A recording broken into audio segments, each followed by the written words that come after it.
Are you an indie podcast or content creator looking to reach a wider audience? Look no further.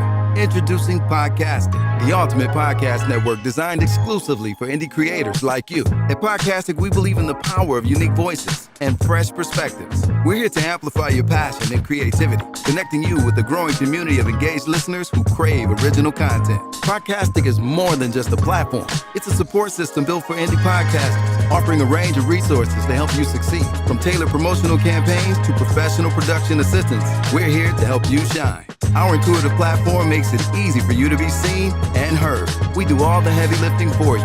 You just show up and create. Plus, with our advanced analytics, you'll gain valuable insights into your audience's preferences, allowing you to refine your content and grow your fan base.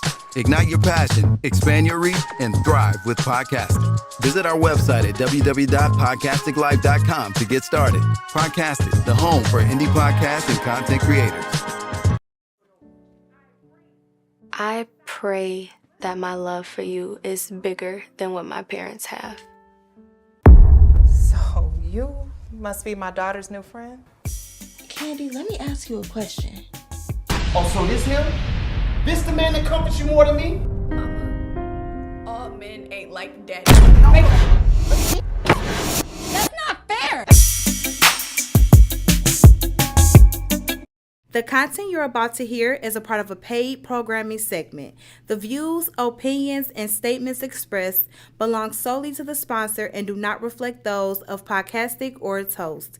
This segment is for informational and promotional purposes only and should not be considered as advice or endorsement. Listener discretion is advised. Rise and grind, morning show at 9:15 a.m. Monday through Friday, great conversation, guest appearances, 'cause you experience us on the cusp of blowing up. Wake up, wake up.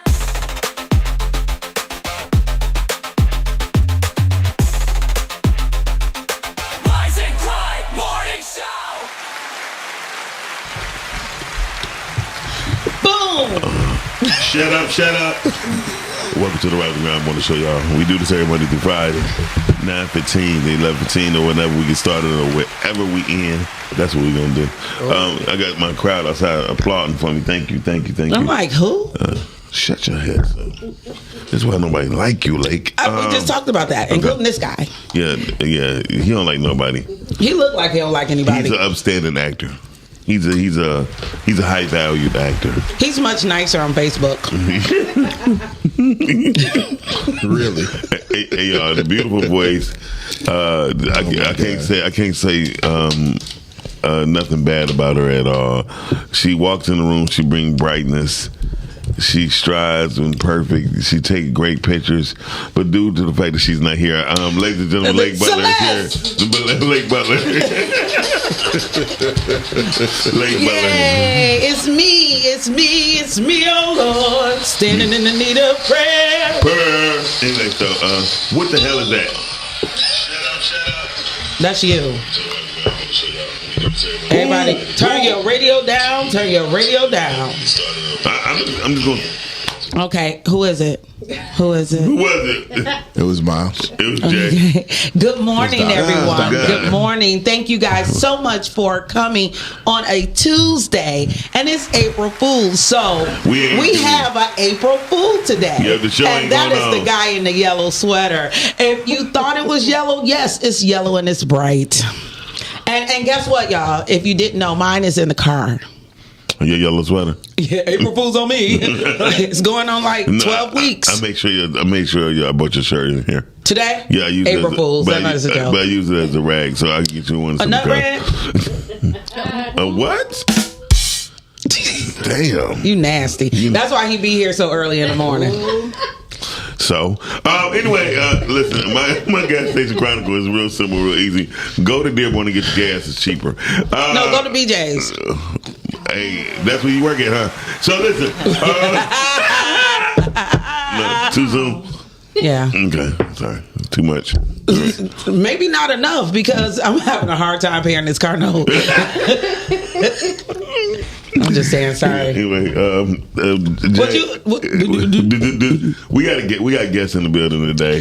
So we're gonna learn how to act. No, so Jay is very much used to me, so I can say what I want to say around Jay. Are you ladies okay with him saying what you want to say? She know me. She know me. They know. I mean, but they kind of looking like he's weird. Well, knowing him doesn't mean he's not weird. Right. Thank you, Jay. Thank you. Jay is the only person. Who asked you? Jay is the only person with a GED that understands me. Listen, so He went to Benedictine. well, whatever he been Hey, go That Ravens. explains it all. I know, right? You did too. I know, right? both y'all school gone. Every time something comes up, I tell my son how I didn't learn that in my high school. Like, have you guys? Did you learn anything? Oh, not much. Know how to be. I learned how to be a good person. How to. You flunked at that one. How to function in a room full of bullies. You know, bullied? Yeah, all the time. It sounds like she's getting bullied now. And that's what I'm saying. No, Lake is the bully. She is the podcast bully for real. I have a question. Have you guys heard about the Fitzgerald? The Fitzgerald. What you mean? What's that? It's the boat that sank in. Oh, it sank? Yeah. When? In the 70s, right? 1975. Edmund Fitzgerald. Edmund Fitzgerald. There we go. Okay, so in 75. In 75. So this is the 50th year anniversary of the Edmund Fitzgerald. Anybody die? 29 men. Damn. And 29 men on the William Clay Ford went out to try to save them. It was November 10th. And the reason why I ask is because I said about 1 out of every 5 black people was actually educated. Damn. And I wasn't one of those. So here we are, making sure I know. What school you go to? I went to the white school. I went to a series of schools. Okay. She had problems. She got kicked out a You lot. could tell. She It is how I got a series of schools. I've been knowing you a long time too. Series. You could tell she was a fighter. Yeah, she was. She did say series. She was a stabber. Series. Yeah. She was a stabber. She went to Cody. She went to Cody. They saying you were. That's here. Come through. That's why they call you Stabber Cadaver. Oh, okay. Stabber Cadaver. I own that title. Okay. As long as they know. As long as you own it. Okay, no. Clock that. Clock that tea. I know that's right. Clock that coffee. But it is one of those things where we talk about education and things like that. So you actually forget more. So when I tell people when I'm walking my son through his educational path, I really just want him to get through. You know, he's not going to be a doctor or lawyer or anything, you know. So Why he's not? He's not. Because he doesn't want to be. Oh, okay. Okay, please tell me something. But that sounds like every college student. Go ahead. My son ain't in college. I'm talking about, but most people go to college, don't know what the hell they want to do, but why not do something opposite? And then they waste their time. But that's a whole different subject. Parents money, but go ahead. That's a whole Are different those subject. dried oats? What are you? Yeah. You're doing good. Thank you. Let me tell you about my chronicles. Trying to find breakfast that you didn't cook is like the hardest thing in the world. So this morning, They got breakfast you didn't cook all over the place. But it's not good though. No, to pick up. I mean, she said finding breakfast. Finding you breakfast. didn't- Okay, so I'm a single mom, and when you become a single mom, you tell me. So, how hard it is to find breakfast. So I dropped my son off, and so he's in Midtown. There are some places you can go, like Avalon. What school does he go to? UPrep. He goes to UPrep. I know, right? We'll talk about that offline. Okay. But so I'm riding down Woodward, and it was supposed to be a Filipino bakery, but they're never open. The vegan place, shout out to Q. I know she's not open. So I see Yum Village. And they say they're open, and I'm like, they have to have at least a jollof rice breakfast, something. Yeah, Or the food is pretty good there. the food is pretty good if you come after 11 because They're open till 11. They're open now, One that don't get selling cold room temperature coffee. Yum Village, and I got a $10 You didn't stop at coffee. Whole Foods. Great idea. Next week, I'm taking orders for Whole Foods. Okay. Even though I mean, they have, that's out of my way and it's they not have coming into this direction. But They have a cold bar. Okay. They do. Yeah. They got a cold bar. No, because I'll be looking for something. It is a journey if you want to eat healthy. And I'm not going to go into the food speech. Everybody's on one, so everybody want to tell you what you should and should not eat. Impossible to eat healthy. It's impossible to eat healthy. That's not true. That's not true. Anything anybody else hands other than yours been on ain't healthy. Oh, well, that's for the ladies. Y'all are all in unhealthy marriages. Listen, Oh my God! Who says that out loud? because somebody hands been on that. And That's what I'm saying. Too soon. Dun, dun, dun. Okay, good. Shoot, everything tainted. Shout out to Brittany. I'm gonna just eat my oats. I'm gonna soak mine. What kind of oats are those? I'm gonna soak mine in soil. So, Brittany Chanel say, "Hey, y'all, good morning, y'all." Multi-meal oats. Multi-meal oats. Calvin Dill said, "Morning, folks." Good morning. And in case y'all don't know these beautiful people here, I'll introduce yourselves right quick. So let's start with Pinky. Pinky, sit your ass up, please, so we can hear your voice. Thank you. Miss Pink Toes. Damn. Is that loud enough for you? You got pink toes? Sit her behind us. Is that what that means? Because I never knew what that meant. Yeah, pink toes. Well, Pink toes? it's because when I first got off into all of this entertainment stuff, my good luck charm were my pink shoes and my electric pink toenail polish. So some man in the front row kept calling me Pinky Toes. Miss Pink Toes, and it just stuck. Why All these was years, your I toes never out knew on it was stage? pink toes. Because She got pretty feet. yeah, Okay, that's Have one you ever seen her explanation. feet? They used to call Jay Crusty Toes. And why were you on stage with your crusty? no, it was Officer Krusty Toes. I've never Officer had crusty Krusty toes. Never had crusty toes. Officer Krusty? They say Jay Toes. They say Jay Toes. Now, if you want to talk about ashy hands, Oh my God! I still got ashy okay. hands. Yeah. Ashy hands is a sign of a clean person. Oh, okay. What are you? You right, yeah, the catch like you like ashy hands the sign of a man with a. No, I used to work food service for almost 2 decades, and it's a sign of somebody who continuously wash their hands. And you should not be lotioning your hands if you deal with people's food. So if your hands are ashy, then that means you're taking good care of your hygiene while you're serving food. Yeah, I don't touch other people's food, but I touch mine though. It's possible. I ain't healthy all yesterday into the middle of the day. I was doing so good. So Okay, so Terrence said just boil some eggs and pop your vitamins With water. So then I'm gonna be farty. Thanks. Yeah. I'll be eggs don't do me good. she was going to shit. Don't eat the yolk. Yuck. Oh, I get the yolk now. Anyway, Like who look wants like an yolk. egg? Look at Pinky's face. She like. So and you are a bad advice man. yes, Who, me? yeah. Yeah, talk about don't eat the yolk. Oh. You got to eat the yolk. You got to get all in that yolk. That's Anyway, hello? yeah, The crazy. creamy yolk. talking about That creamy yolk. Yeah, Creamy yolk. Oh my God. I'm gonna weigh 10 pounds because by the time y'all get through with all of this, I'm gonna weigh about 10 pounds because I ain't eat nothing else. That's nasty. Y'all nasty individuals. Shout out to everybody who's married. Amen. Can they introduce themselves? I'm about to. Can I do my introduction of one of my favorite people in the world? I thought I was one of your favorite people in the world. That's what you get for thinking. Listen, let's introduce to a sanctified woman. You see her in the movie Untamed. And You'd have seen her in Landlord. and You'd have seen her in Chocolate Kiss. and You'd have seen her in Chocolate Kiss 2. and You'd have seen her on stage. and don't forget Widow's Fire. And can't forget Widow's Fire. She was a whore in Widow's Fire. No, she wasn't. She was on fire. No. She was a whore. I was a widow that was experiencing certain desires that were unfulfilled.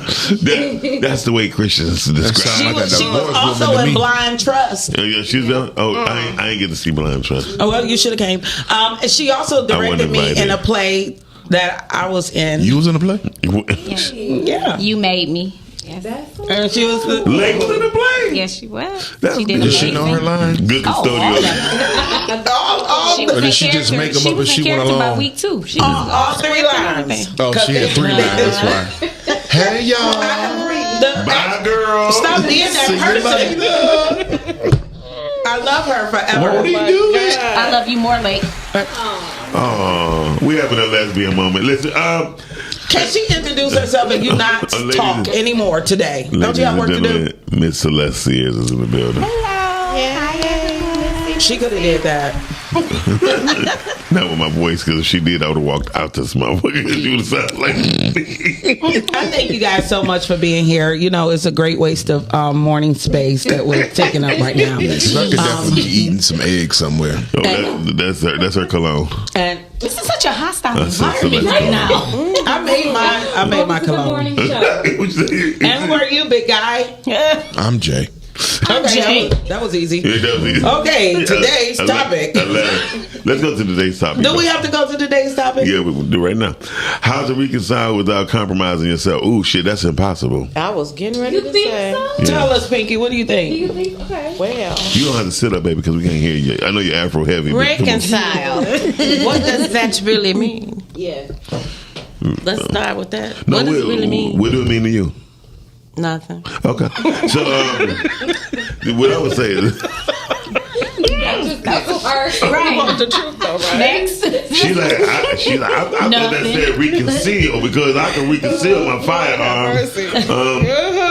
Listen, how to reconcile without compromising yourself? I think that's impossible because nobody you don't find yourself kissing ass anyway. So it's a wrap. Reconciliation is a form of kissing ass without saying it. Well, one of the things I actually I have a cousin that her and I hadn't spoke for about 2 years, going on about 2 years. Maybe we're going into the second year, but we reconciled. Jeez, Jay. I didn't do much. Hey, bae. That's what your husband said, not me. But I'm about to say the moment's coming out more often. What people did that Negro just snorkel? There goes reconciliation. Okay, what I realized with reconciliation is a lot of times that's where the agree to disagree conversation comes from, and that's what my cousin and I had to decide. That's a grown way of saying that too. Right, because I had my points and feelings, and the whole thing was about us compromising ourselves to speak to the other one because of the strong beliefs that each one of us had about the situation. You know, so we've known each other for 40 plus years. When I know you and I know where you're coming from, you should understand. No, I don't have to understand. I understand you sometimes better than you claim to understand yourself, and you're trying to get me to believe your point of view. No, I know what I see. I know how we grew up. Yeah. And then I had to let it go because we had to let it go, but we had to talk about it. Yeah. We had to be grown enough to argue about it and talk about. Now, there's some other people that I just don't want to reconcile with. There you go. Like we've done this over and over again, and then it never gets better. And sometimes I can't compromise my grown self anymore because I feel like I compromise my childish self or my growing self to make this work, and it still didn't work. And you just have to walk away. But can I ask you a question? I'm glad you said it because it's a couple of things. I hate when you ask me if you can ask me a question because I don't want to hear it. I know you don't because Jay, what do you think? Ain't that about a bit?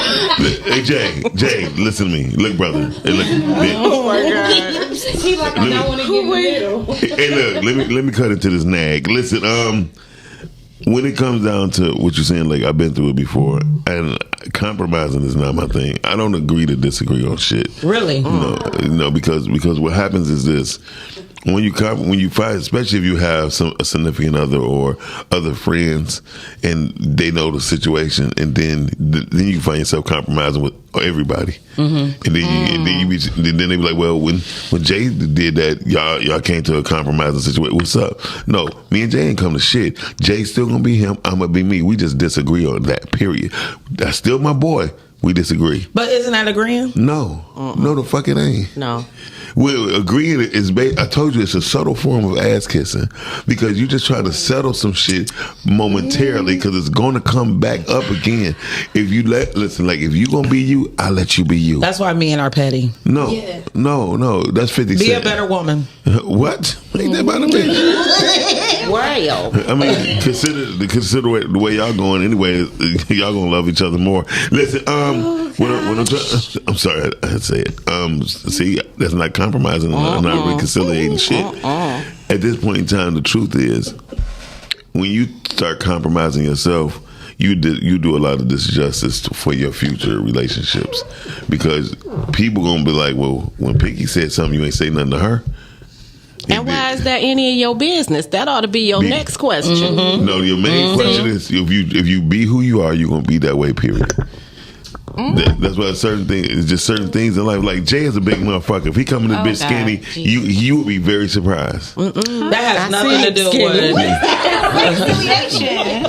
What? You just had to throw in something. I said the wrong shit. Oh my gosh. No, Jay did. You used to be skinny. I ain't seen Jay skinny. Jay did used to be skinny. He veered That left. motherfucker That's was a never lesbian skinny. Yes, he Jay, how long was. I know you? Jay, you used to be You ain't know me skinny. that long. How long? Nah, you ain't know me that Jay long. used to be skinny. Jay, I know you from I wasn't never skinny, but I wasn't always fat. I ain't call you fat. there you go. I say the same And I thing. never called you fat. I never called you fat. I was a 175-pound freshman in high school. Me too. Shit. Bye, babe. I was 98 pounds. I was probably 103 pounds. Yeah, Jay. Now, when I wrestled in high school, I wrestled at 175 pounds. Oh, that's Where what's did you up. wrestle at? When I wrestled at Lutheran West. Because I'm like, y'all gonna wrestle in Jada really? No, well, by the time I got to Benny, they didn't have all the good sports. Yeah, Benny ain't had shit. Snatched the program.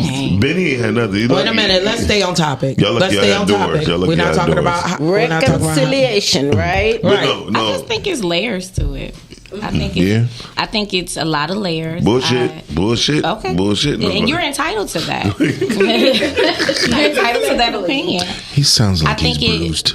I think some of the marks that are missed are deposits and receipts. So how somebody delivers something and how I receive it can oftentimes start the confusion as to where now reconciliation has to take place because how you said something and how I received it is two totally different things. Agreed. And so I agree with Lake. Like sometimes you have to just agree to disagree because that person is going to feel how they feel, which they're entitled to, just like I told you. And I'm going to feel how I feel when I received what you told me. But can I ask you a question? Wouldn't it be best if a person, like, if you said something wrong to me or nasty, I would be more like, let's get this straight so we can have clarity. When you said what you just said, did you mean it this way? Because if you did, then I feel disrespected. And I think that's what the problem. Most people don't address things right then and there. Yeah. I think sometimes we can't address it right then and there when it hits you emotionally. And this is me being a woman.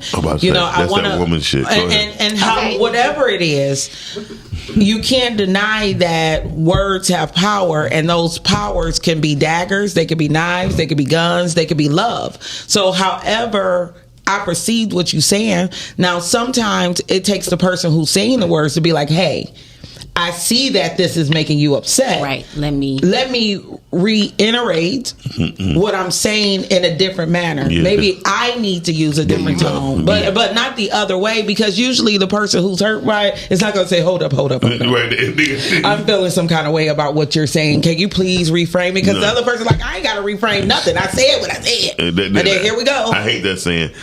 Rhea said it's tricky because an apology is worthless without changed behavior. And that's what I'm talking about. And see, sometimes when, like, me and you, Joe, we go back and forth, but we know how to talk to each other seriously. You know what I'm saying? I think that's what in anybody's relationship, the main problem always become when that person begin to change because of other shit. Like the bottom line, when I see people moving different, I don't talk to them because I'm gonna give you some time to readjust your shit. because you already know how I am. And anybody been around me know I have not changed not one lick since the first time you met me. I stay the same. In my situation, I specifically said neither one of us has changed. We have been who we are for the past 40 years. This was just a situation that we had to reconcile on and agree to disagree, because I know my Scorpion cousin is going to look at it with fire. No, because y'all look at things with fire, and sometimes it's hard to get through. And the only thing you can say to certain people with certain type of temperament is, I hear you, I just don't disagree. I just don't agree. And that's fine. That's fine to say that. But to disagree to agree, that's some bullshit. That's pacification. But you know what? I'm going to say something here. Yes, it is. I'm going to say something here. Well, why don't you sit up so you can say it so we can hear you? Understanding is the key. When you understand something and somebody, you don't have to reconcile, because you understand. You know, like you known that cousin 40 years, you understand why she like she is. And that's between her and God. Your part is to just love her anyway. But sometimes that from way, afar, if you have to, right? That part. And for a while, it was from afar. But when a person has shared your soul, a part of your being, like this particular person, I will always tell people so they wouldn't compare. I don't know when I'm going to talk to my cousin, but we will talk again. You know, that is who our grandmother raised us to be. You know what I mean? But because of how she was, I had to take her back. And maybe she had to take her back, because people think I'm funny and facetious, and sometimes my comedy don't come off. It's funny. Right, shit. Maybe it comes off as funny acting. You know what I mean? Does your comedy come from a place of truth? A lot of times. All right, then. There we sometimes go. that don't work. People got a problem I say with a lot of stuff that I really want to say funny, and people think I'm playing. I meant it. I meant it. I definitely meant it. Well, if you meant it, what kind of mint was it? He had a peppermint. But you know what? In my grownness, I have found myself telling people, listen here. I am sorry that what I did and said made you feel that way. But that's how I am. That's what I am. That's passive aggressive to me. Well, to be honest with you, That's passive aggressive. Reconciliation does not always, in my opinion, mean compromise. It means setting boundaries. You know, we can come back into a relationship and we don't even have to discuss what happened, but what we can discuss is how things are going to be from here on out. And if you don't want to abide by that, we can just not deal with one another. You know, I don't think that it makes you weak at all to reconcile, because I mean, sometimes, like in the case with your cousin, I mean, y'all love each other, right? You know, and you probably would feel terrible if something happened and y'all had not reconciled. See, I wouldn't. Oh, well. I'm not that. And that was one of the things that I had to explain to other family members, that I am not the person who's going to be upset if you pass away and I'm not talking to you. Oh, you need some sage. You need some sage. No, because the amount of death that I've experienced in my life, especially like I guess we both come from the biker world, so it happens often, and you become immune. And I want to take a second out, because I have lost 3 people in the past couple of days. Wow. You know, and I say they're the 68th, 69th, and 70th person or people that I've lost in the 46 years I've been alive. And people like, you're counting. Yes, I had to sit down and count one day, because I'm wondering why I feel so much immunity and accepting to this thing called life. So if you don't F with me in the life that I'm living, I have to move on regardless of what happened to you, because people die every day. You know, and they celebrate birthdays every day, and they do them. and I can't dwell on people doing them. Well, I'm glad you're able to do that. But so maybe you could coach me through it, because I done lost over 400 some people in my life, and it's not. This is not a comparison. It's not. I'm sitting here trying to know. If I know 400 people. Well, 230 of them died in a plane crash. Right. I'm being very serious, and the fact that you're able to do that is incredible to me. I wish I had the strength, and I was commending. I'm commending like Jay, who still know how to work on the phone. It's an Android, so I get it. Listen, that wasn't me. Okay. Anyway, shout out to the landlord who giving us the cue up. Speaking of yellow, anyway, no, but I was actually I was commending you on having. Thank you so much, and if you need a life coach, I don't need a life coach. Okay, I was going to say I'll see you in them boys. He might need a life coach. Lake wouldn't be my life coach, right? Lake had me drinking all. Look, Lake got 4 goddamn bottles in front of her. She don't know which one she gonna eat or drink from first. She got ice, juice, liquor, fruit cup, and some goddamn. And that's why I want to. Wow, she got 4 things sitting there. Well, at least we know that she's eating That's her healthy. breakfast. Yeah. That she didn't make. Yeah, vodka and peach cups. Get the fuck out of here. Now, I'm feeling some kind of way. I mean, there's nothing wrong with mandarin and oranges and vodka. They go well with Tito's. She. What? We can't hear you. I'm feeling some kind of way because this topic is reconciliation, and this has been staring me in the face, and I didn't know that's what it was because I got a situation. Oh, all right. Seriously. Where you grabbing that microphone? Somebody Go ahead. Oh, Lord. That I have known. What's wild business up here? I'm telling my age now. Somebody I'd have known over 50 years. Oh, damn. That's been But you're more. only 37. Yes. I don't so know. we knew each other before we was born. I've never known anybody over 50 years. She was experiencing some hard times. Actually, we all do. Mm-hmm. And I stepped over my boundaries to help this person. Oh. But is that a her thing or is that on you now? Do you have to take accountability for that? Because you violated your own boundary. Here's the thing.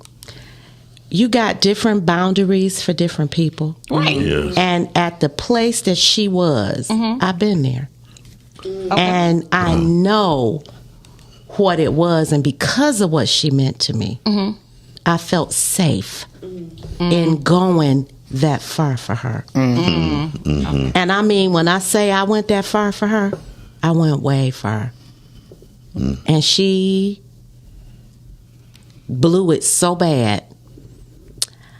Even when she and everybody, kept telling me, and I said, because of how long I've known her, and because we know who each other are and is, I'm going to trust her to do what she said, even though it's not looking right.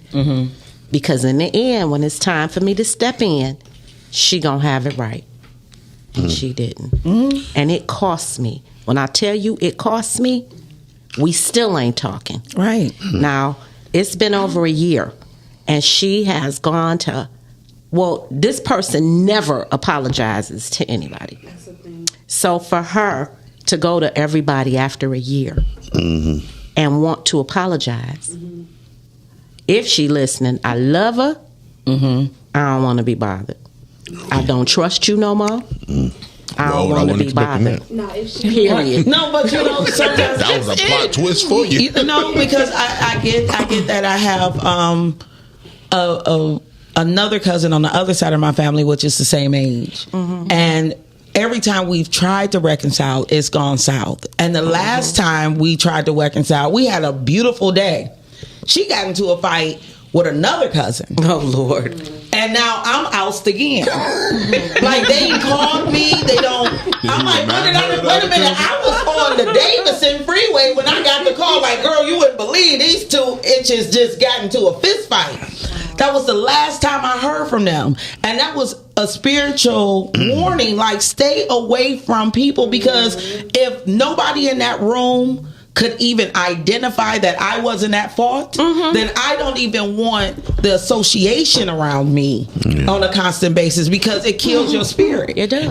And nobody, my aunt, her sister, if you're listening, nobody apologized to me for just not even recognizing that I wasn't even in the room. Wow.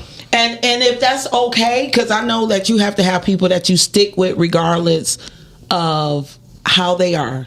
We all have those people that we want to stick by their side, bad, good, or indifferent. Right. Then that's okay, but don't kill my spirit. You know what I mean? And it's the same thing. Like, I'm so happy you're able to tell that person, I love you, but I don't want to F with you. You know what? I don't want to be bothered. But see, here's the thing. In my case, this particular individual, I'm going to just say it. Over the years, I watched her do shit to other people. And I was always the little voice like, that wasn't right. You didn't have to do that, So it took 50 years for her to get around to get me. 50 years. That's like 50 years. Since elementary school. We known each other since we were like 4 and 5. With Pinky, it didn't take her 50 years. She just been using you for 50 years. That's what everybody. But you see, I got a question. Go ahead. You was her. Hold on. Okay. You was her scapegoat. You was her scapegoat, because when people seen her, they seen you. So they looked at the goodness of you and equated it with her. And just because you was close. Because sometimes people, that's what people do. Exactly right. So we got to look at stuff in a different manner. Because if we don't, we get delusional. Wait a minute, Ken. So let's read this comment from her husband, because he came on here using words that has 7 letters or more. She went to Benedictine, y'all. Lord. What is what he say? Here a 3-syllable maximum. My definicato. Okay, my husband said, hey, husband. My husband said, by definition, reconciliation is the restoration of friendly relations or the actions of making one view or belief compatible with another. So to me, it's about making peace. And it has to be mutual. Reconciliation is not the same as forgiveness. Whoop! Okay. All right. Forgiveness that's kind of what I was getting to. Reconciliation. You don't have to forgive them to reconcile. That's the question that I had. I'm sorry. The last thing was forgiveness is for you. Reconciliation is for all involved. Right. So that was what I wanted to touch on. Right. And I think most people think reconciliation go for one-on-ones, right? No. And a lot of times, if it's one-on-one, it's more than one. Because that one person told 4 or 5 people, and on the other side they told 4 or 5 people, and everybody got their own conception on who and how everybody acts or works, and that be the bullshit. Like, don't include me. I'm not them. You know what I mean? It done turned into something else. I've been in situations recently, like people like, man, you not doing this with? I'm like, nope, that's not me. They like, oh, well, why I'm going over there? I don't know. Because that's you. Exactly. So what I've learned was sometimes people, again, their energy, they're attracted by your energy, and just because you was close to them or appeared to be close to them, they automatically get attracted to them. And then, but it's your duty to say, I'm not them. Jay-Z said in the song, he said, I'm not him, I'm different. Like, don't compare me to others. Like, this is me. This is what I do. And if you don't make that solid in the way you stand, people gonna come at you all types of ways all the time. And it's up for you to let the people know, like, nah, they ain't doing that. Like, somebody told me Lake said, have a nice day, Miles. I'm like, no, the fuck. You gonna let Celeste say what she gonna say? Yeah, go ahead, Celeste. Yes. But I was about to say, but then he keeps talking. But she got a short memory. That's what I was gonna say. Did she even remember what she was talking about? Sorry, like sis. Sorry about that. Hold on, I got one more thing. I'm just joking. Go ahead, Celeste. No, I was going to. I guess I don't know if this is like the devil's advocate of it, but if she's been like this for forever, Pinky, at what point, I guess within finding the peace within it all and to reconcile with somebody, I'm thinking of the three fingers that's pointing back at you, at self, when you're pointing the finger at the other person. So if she's been like this and she showed you her true, no, you can't point like that, Jay. You have to point like that. I mean, I'm pointing with one finger pointing at me. Okay, well, that's a new way of holding thyself accountable. I mean, just okay. What? But if she's shown you who she was for years, and I get that she was in an unfortunate situation that you had similarities to, and you were familiar with, and you wanted to be there for her, but you saw red flags as you were continuing to try to be there for her, the same red flags that you have seen for years. At this point, do you now step back and hold yourself accountable and say, hey, let me place a boundary on this so I can be here for you this much, but I got to remove myself the rest of the way because I'm going to get hurt? The way it went down, I would say, first of all, when people hurt you to that magnitude, they can only hurt you if you love them and you care. Absolutely. All right? Yeah. So this was a person that I loved so close, like a sister. And we used to go round and round about things that she did. We never agreed on a lot of things. Okay. And I was the one. Hey, you didn't have to do that. So you were her voice of reason. Yes, since we were little children, 5 and 6. And I was probably the only person she told bare truths to because she couldn't hide it from me.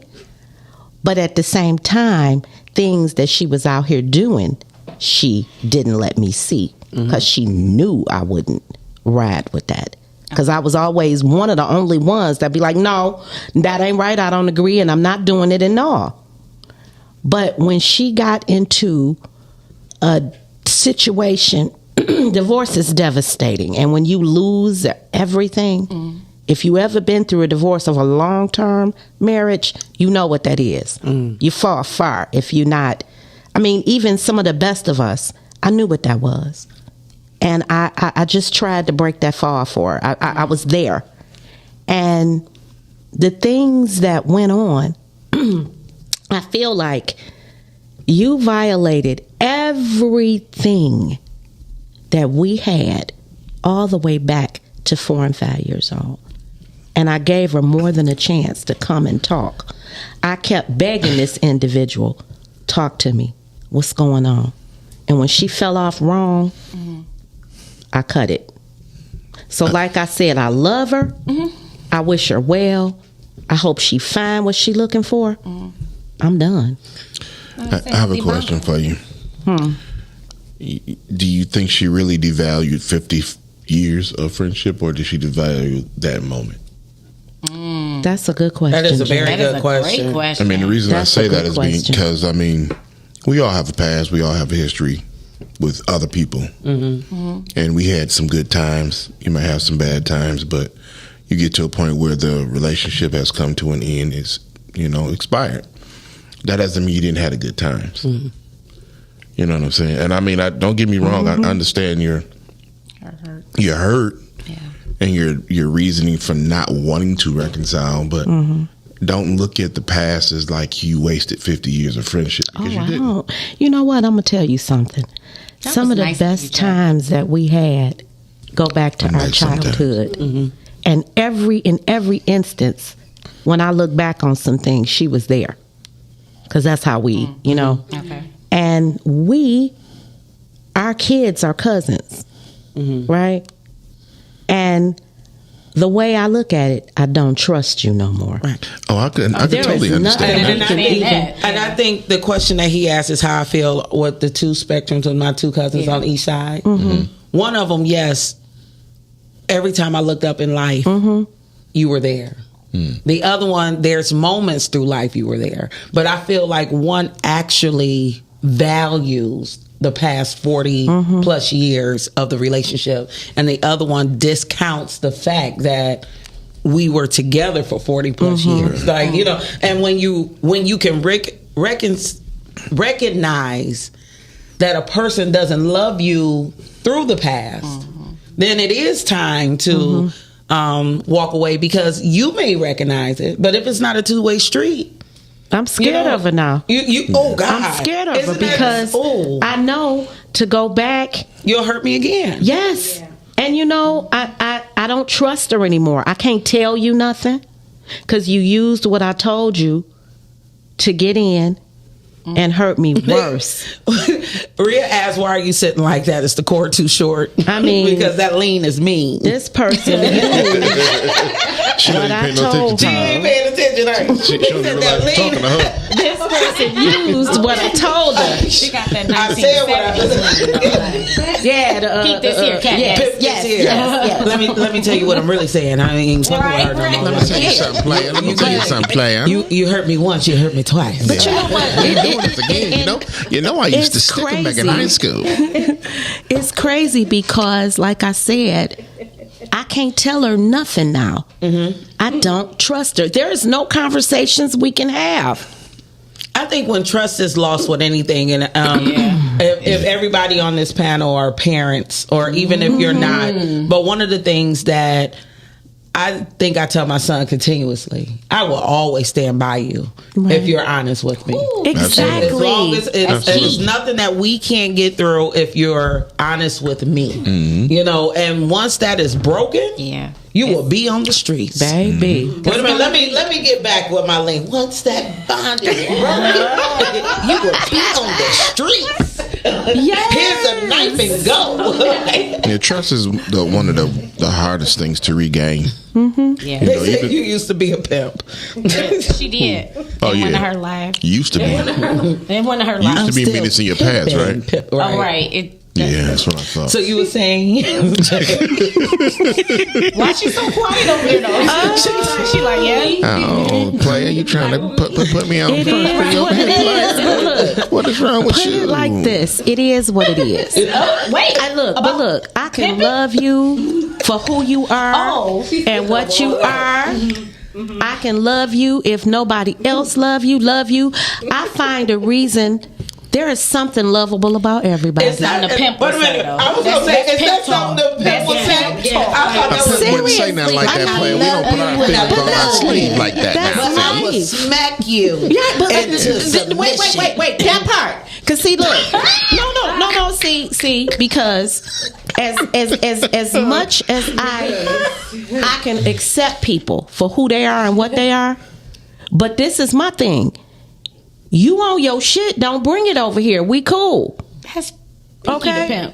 For real. Cause when I see it and you know I see it, I'ma tell you I see it, and you go over there with that.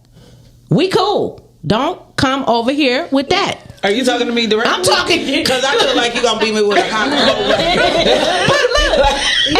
But I'm gonna tell y'all something. As open and honest as I am with the people that I love and care for, when I am that way with you, and I can't get that same level of honesty from you, I don't want to be bothered with you. You ain't gonna be talking to me like that with that big ass bitch smacking ring on your finger. Oh Lord, she talking about. Wait. She talking about. I'm backhand you. Wait. I love you from afar. She talking about the reason I carry my gun. Right, the reason you carry your gun. Jesus Christ, superstars. Because ain't nobody taking nothing from me. See, we ain't doing that. I thought I'd be shocked. Man, I would love you as far as I can smack you across this room. Yes. Because I have one of them tempers, and when it's gone, it's gone. I try hard to control. Got tempers, okay. Dude, for Pinky real. the pimp. Come on, Celeste. Now you know. Lean. I'm so accommodating. I love everybody, and and my heart is like that. But don't do that to me, because I want to like you. Even when don't nobody else like you, I like you. Yeah. So until I don't. So I am going to take a shift real quick. Oh, girl. No, just real quick. Wait. So one of the things Rhea said, the topic for today is tricky because an apology is worthless without changed behavior. I agree. Hey Pinky, she is great. She played my husband's wife in Scars, Sins, and Secrets. She was great. Oh yes. Richard was the bad guy. Yes, he was. Yes, he was. My mommy said good morning. Good morning, mommy. Good morning. Good morning, mommy. And Rhea said, real talk, people are more willing to reconcile when they value the relationship. So pay attention to how they respond to your feelings, because maybe the disconnect is needed for the next level. That's big. Velda said, hey, family. What's up, fam? Hey, V. She said, hey, loves. Todd said, top of the morning team. We're used to that. And we read Mr. Sears' long definition of reconciliation. Shout out to my husband. We have several comments about how Pinky used to be a pimp. And Lord. I keep telling you, used to be means the past player. Where we are now, which is going to veer the conversation a little bit, is shout out to Kimberly and the whole cast of the production. Yay! So that is from Mr. Richard Heath. And now that we are talking about... Okay. Oh, the damn place is called reconciliation. She said the damn place. Wait a minute, where you been? Under a rock, apparently. I thought that's why we was here. I thought the fact that the play was called reconciliation was the reason we was invited in the first place. And I don't have a filter. Didn't even know what the play was. Which is why I can't be in the play, because I don't know how to act. Yeah, you can't. You remember your lines. I couldn't even pretend. You know how to act. I couldn't even pretend to not know what the subject was about. Improv, man. Okay. So Improv. Yes. Yep, it's called Reading is Fundamental. I was looking at all the pictures. I was like, I some know her. beautiful pictures, I know her. Everybody looks so good on there. They look amazing. So now that we have this up, we have let me put my glasses on. I'm farsighted. Sheepdog Media presents the stage play Reconciliation on April 5th, 2015. It is going to be at the Empowering Disciple Church in Roseville, Michigan. Start time is 7 p.m. and tickets are only $25. It is written and directed by this amazing man sitting next to me, Mr. Jay Walker. Clap, clap, clap, clap, clap. Thank you. So, Mr. Jay Walker, tell us a little bit about this play. Well, this play is about reconciliation. Shit. No. Like this conversation. Yeah, this conversation here. This play is about a guy who has a checkered past that his family doesn't actually know a lot about. But that checkered past actually put a wedge between his children. Okay. And through misunderstandings and untruths and made up things, everybody has come to a conclusion of why life is the way it is. I tried to duplicate things that I've seen in life. You have children I'm one of them that, knew half truths. Those half truths turned into real truths at 7 or 8, and I held on to them until I was an adult and found out the real truths. So it's kind of basically how this play is. Okay. So you had mentioned earlier that this is like your third time trying to get this going, right? Well, actually, we ran about 6 plays so far. Oh, and I wasn't in one. Nah, no. Okay. No need for a podcaster in any of those. No, you weren't nowhere around. Oh, apparently you knew me since I was born. Yeah. I wasn't nowhere around. I didn't say I didn't know you said you wasn't around. They may need to reconcile. So the pandemic happened. We need to have a conversation. Yeah, we had a play scheduled for September of 2020, and we had to cancel. And then when the smoke kind of cleared a little bit, I got some play dates. And then I had some health issues. Okay. And I didn't tell everybody initially. Some people had to drum it out of me. And they were very understanding, and I ended up canceling the play the first time, and they didn't know why. And then I got another play date and ended up doing it again. Okay. And they kind of started asking questions. So we re-upped on this one, and I brought back everybody that was booked for the first play. Okay, that's your way of saying that you wasn't booked. Yeah. He looked over here like I was gonna say he looking at me because I wasn't. Oh, okay. The pimp just made it worse. Yeah, but Wait, how did she I get the pimp backslapped title? me though. What the hell? Yeah, she pimp slapped me though. I had to submit. Okay. Well, pimping ain't easy, but somebody got to do it. So she's admitting it. So we have this amazing play, and we have these two amazing women that is part of this play. Miss Celeste, what part do you play? Uh-oh, watch out now. I play Bailey, the most important character that's going to hit that stage. Okay. My daddy is my world. And he knows it. I'm his favorite daughter. I mean, that's my mother. I mean, he's married to her, but I'm more important to her. Remember I talked about made up stuff? No, because that is her backstory, and that's what she knows. Yeah, no. I'm a daddy's girl. I am the hot-headed leader, but you may see a bit of bully or bullying being channeled into some of my actions. I don't see it as bullying. I just see it as me, guiding the people that need to be guided. And you, Miss Pinky? Well, I just want to take a second to say that she's not really acting in this play that much. Clock that. She's just being misunderstood. Which is an ongoing character trait. She's just being herself. What are you, her daddy? Like, I'm just telling you. Go ahead, Miss Pinky.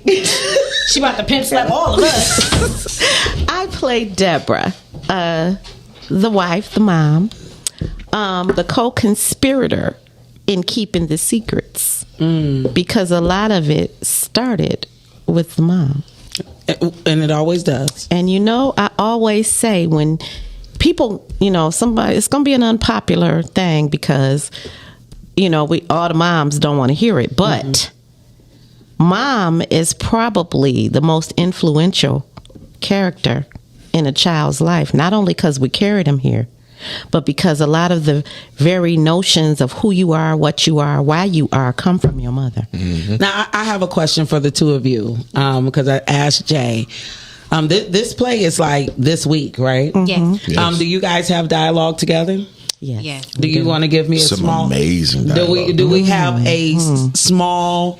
If we go to commercial, can you guys come back and give us a snippet of what the people can expect to see? Sure. Okay, I can't wait.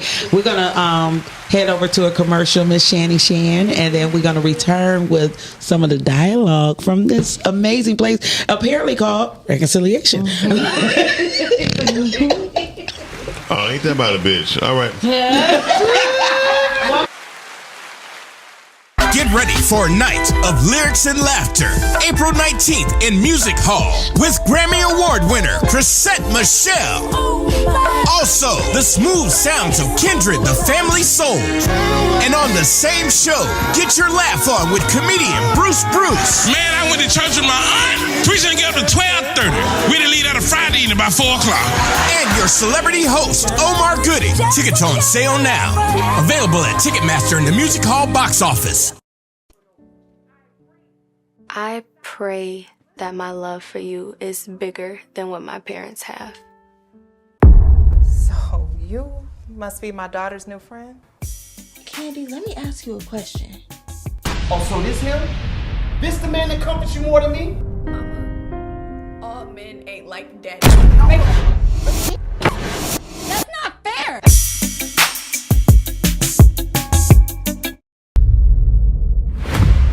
So I'm gonna be like Queen Latifah and these bitches set it off.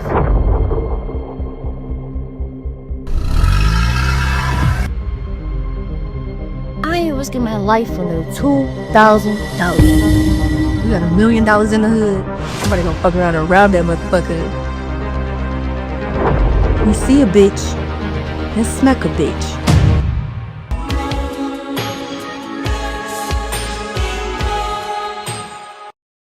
Hey, real quick, I know you guys are enjoying the show. Yes, we are always having a good time on the Rise and Grind show. But please, do me a favor. Go to YouTube, type in Rise and Grind Morning Show.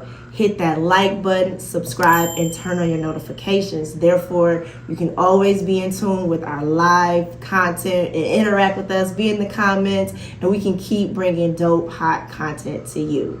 Now, we're going right back to the show. Thank you, Brittany. It's your show.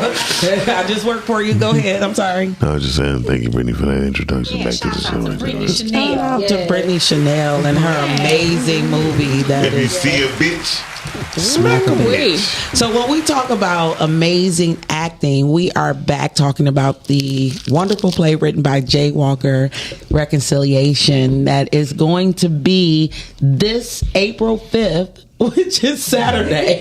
This April. Not another April 5th. Yeah, not next April 5th. For last April 5th. Well, it was supposed to be, but now we're probably here 4 days from now. So we're going to let these amazing actresses give us a little piece of the pie. Ma, I know more than enough about my big sister to know that she always wants something. And that's the only reason she conveniently popped up all of a sudden. Bailey, sweetheart, I'm going to tell you to pull yourself in a little bit because you don't know everything. Ma! Now, your dad and I are going to have a conversation with all of you girls. For what? And let you know what you don't know. Because you new to the party, sweetheart. New? Dad and I started this music. You still mad? Very. Well, you still my baby, sugar. I still love you. I love you. I love you, honey. And that's why mama gonna tell you the truth. Yes. And daddy is gonna tell you the truth. I already know daddy's truth. No, honey. You got your truth. Listen to ours. Well, all right. All right. She's a method actor. Did y'all know that? She's a method actor. She's always mad in real life. She's not. She the sweetest child. She just the sweetest child. She just confused. I don't know why you so busy this early in the morning. You've been on your phone since she got here. This is late acting now. I was gonna say something, but Come on, Jay, say it. But I ain't gonna say nothing. I'll take you. Oh, wait. That's what you thought before. You remember that last scene in Mike Tyson's Lord. That's you know. Nope. Okay. I used to just love to watch Mike Tyson. He just didn't knock enough folks out enough for me. Says Pinky the Pimp. I'm finding my style after Mike Tyson. He just did knock out enough people. Right. But look, here it is. Y'all keep calling me the pimp and all of this, but let's tell the truth my about name something. is Iron Pickatoe. Some folks is like an old TV. You got to slap them before they get the picture. Ooh, that's a good one. I like that.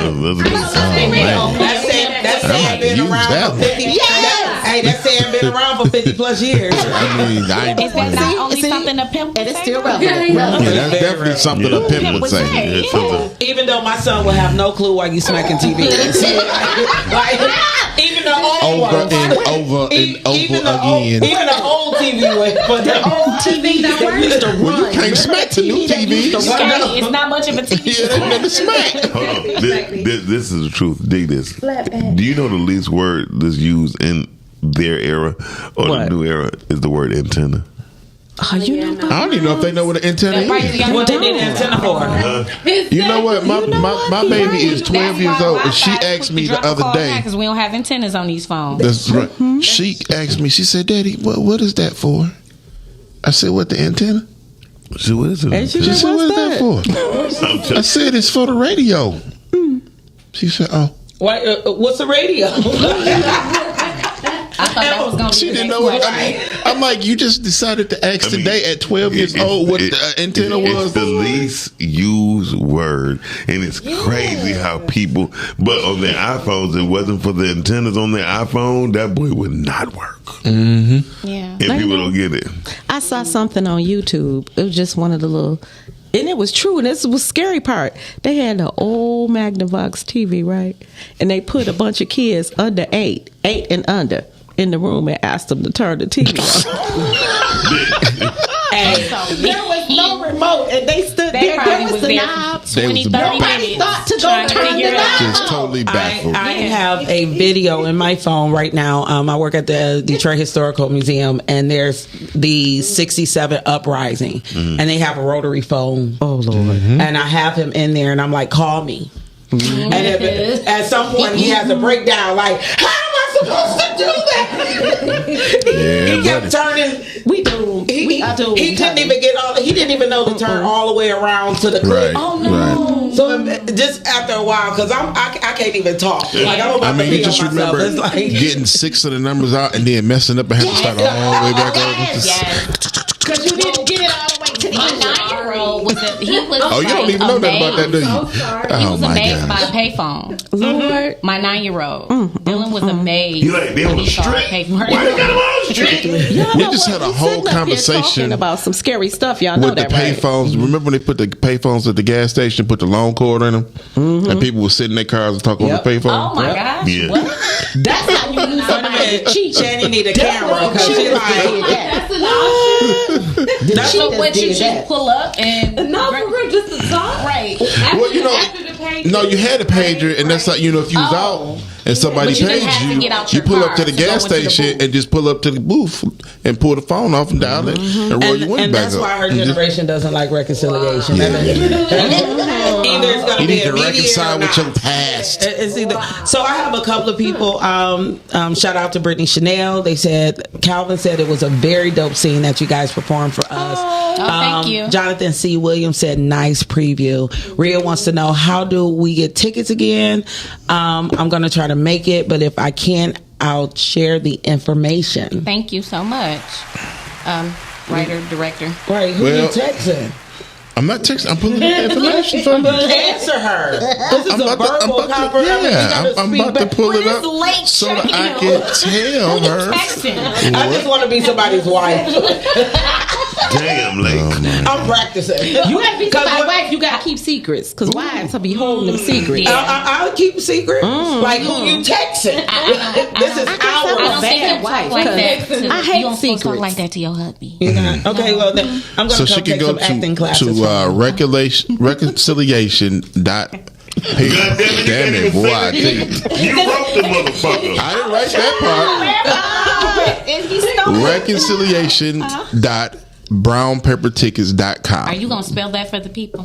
They can spell check reconciliation. Reconciliation. It's too many syllables for me. Reconciliation.brownbag. No, brown tickets. Let me see this. Yeah. Let me read it for you. Can you type it up there on the screen for those who skipped those remedial classes? Reconciliation.brownpapertickets.com. Or you can purchase tickets. Y'all owe one. You can purchase tickets there at Yeah, the you box can purchase office tickets at the door. at 18250 Church Street, Roseville, Michigan. Reconciliation is spelled RECONCILA. Nope. And you got to let me talking about folks. See, we got talking when I'm talking. Oh, now you know how it feels. But I didn't get past the 7th or the 8th letter. Right. You know what I'm saying? I had to hang up the phone You know and what you pick it say? back up and You say either "Hey Google" or "Siri, spell reconciliation." Okay. Hey, Siri's like, I can help you with Yeah, that. see, and they just spelled it. Oh, we in trouble. We is doomed, y'all. Know Just that, ask right? your mom, please go. A little bit. It's okay, guys. But if you want to see a play, you know, you can always DM Jay Walker and he will let you know. He'll let you know. You check And your DM? we will Yes, I checked all my day. DMs. Oh, I don't. What? Black got a DM defibrillator. She just Oh Lord. More people DM me these days than actually text. really. So, Slide through them DMs. I mean, but none of them are penis pictures anymore now that I'm in a relationship. You know, that stopped. That was the politically Poor correct you. thing to say. We understand, because we know what them DM pictures be. She had to throw that out there. Not since I've been in a relationship, at least. Disclaimer. At least I'm not telling. Hold on. You have permanent pinto now, Hold on, so wait a you minute. don't need any Piggy. pics. Hey, did But y'all I hear saved what the she said? password. What? She said she giving you a disclaimer. Please scratch that from the record. Saying, See, their miles like to start. So and when we talk about starting, one of the things when we talk about starting things, honestly, I want to be starting something right here because I am so happy that you guys are going to stage, and it's one of the biggest debates that we're having on social media right now. Yes. In the acting thespian community, that people are not trained actors because, excuse me, can the church say amen? Amen. Close the doors until I get 40,000. Y'all can't leave until I get 40,000. I have to go to the bathroom. I'm about to bust up out of here. I don't care how y'all do it. On the hill, hold your hand. Hey, Ricky, you got 40 grand I can borrow? No, I ain't borrowing it. I just need y'all to ante up. Well, I'm just gonna lean back here like I've been saying. Okay, but I do want to say I'm so happy that you guys are taking it to stage. Oh, yeah. And stage is phenomenal to watch people in live action. What do you feel when you're up there? You answer that. Oh, you do more acting than I do. I started in theater, so the grit on top of the grind and the passion is very different for me. You have to show up to stage ready. Yes. There is no getting ready. You have to deliver there. If you mess up, you better keep going. Because you have an audience in front of you that you have to put on the show for. There is no cut. I don't know my line. There is no time to get in. You have time to get into character at rehearsals and at home, but you have to show up to stage ready. And I love that thrill that I get from that. I love that. I wish I had that kind of thrill. For me, I mean, I started acting first, but when I got into acting, I had been a professional wrestler for 15 years already, and I really got into acting so that I could write. That was my end goal.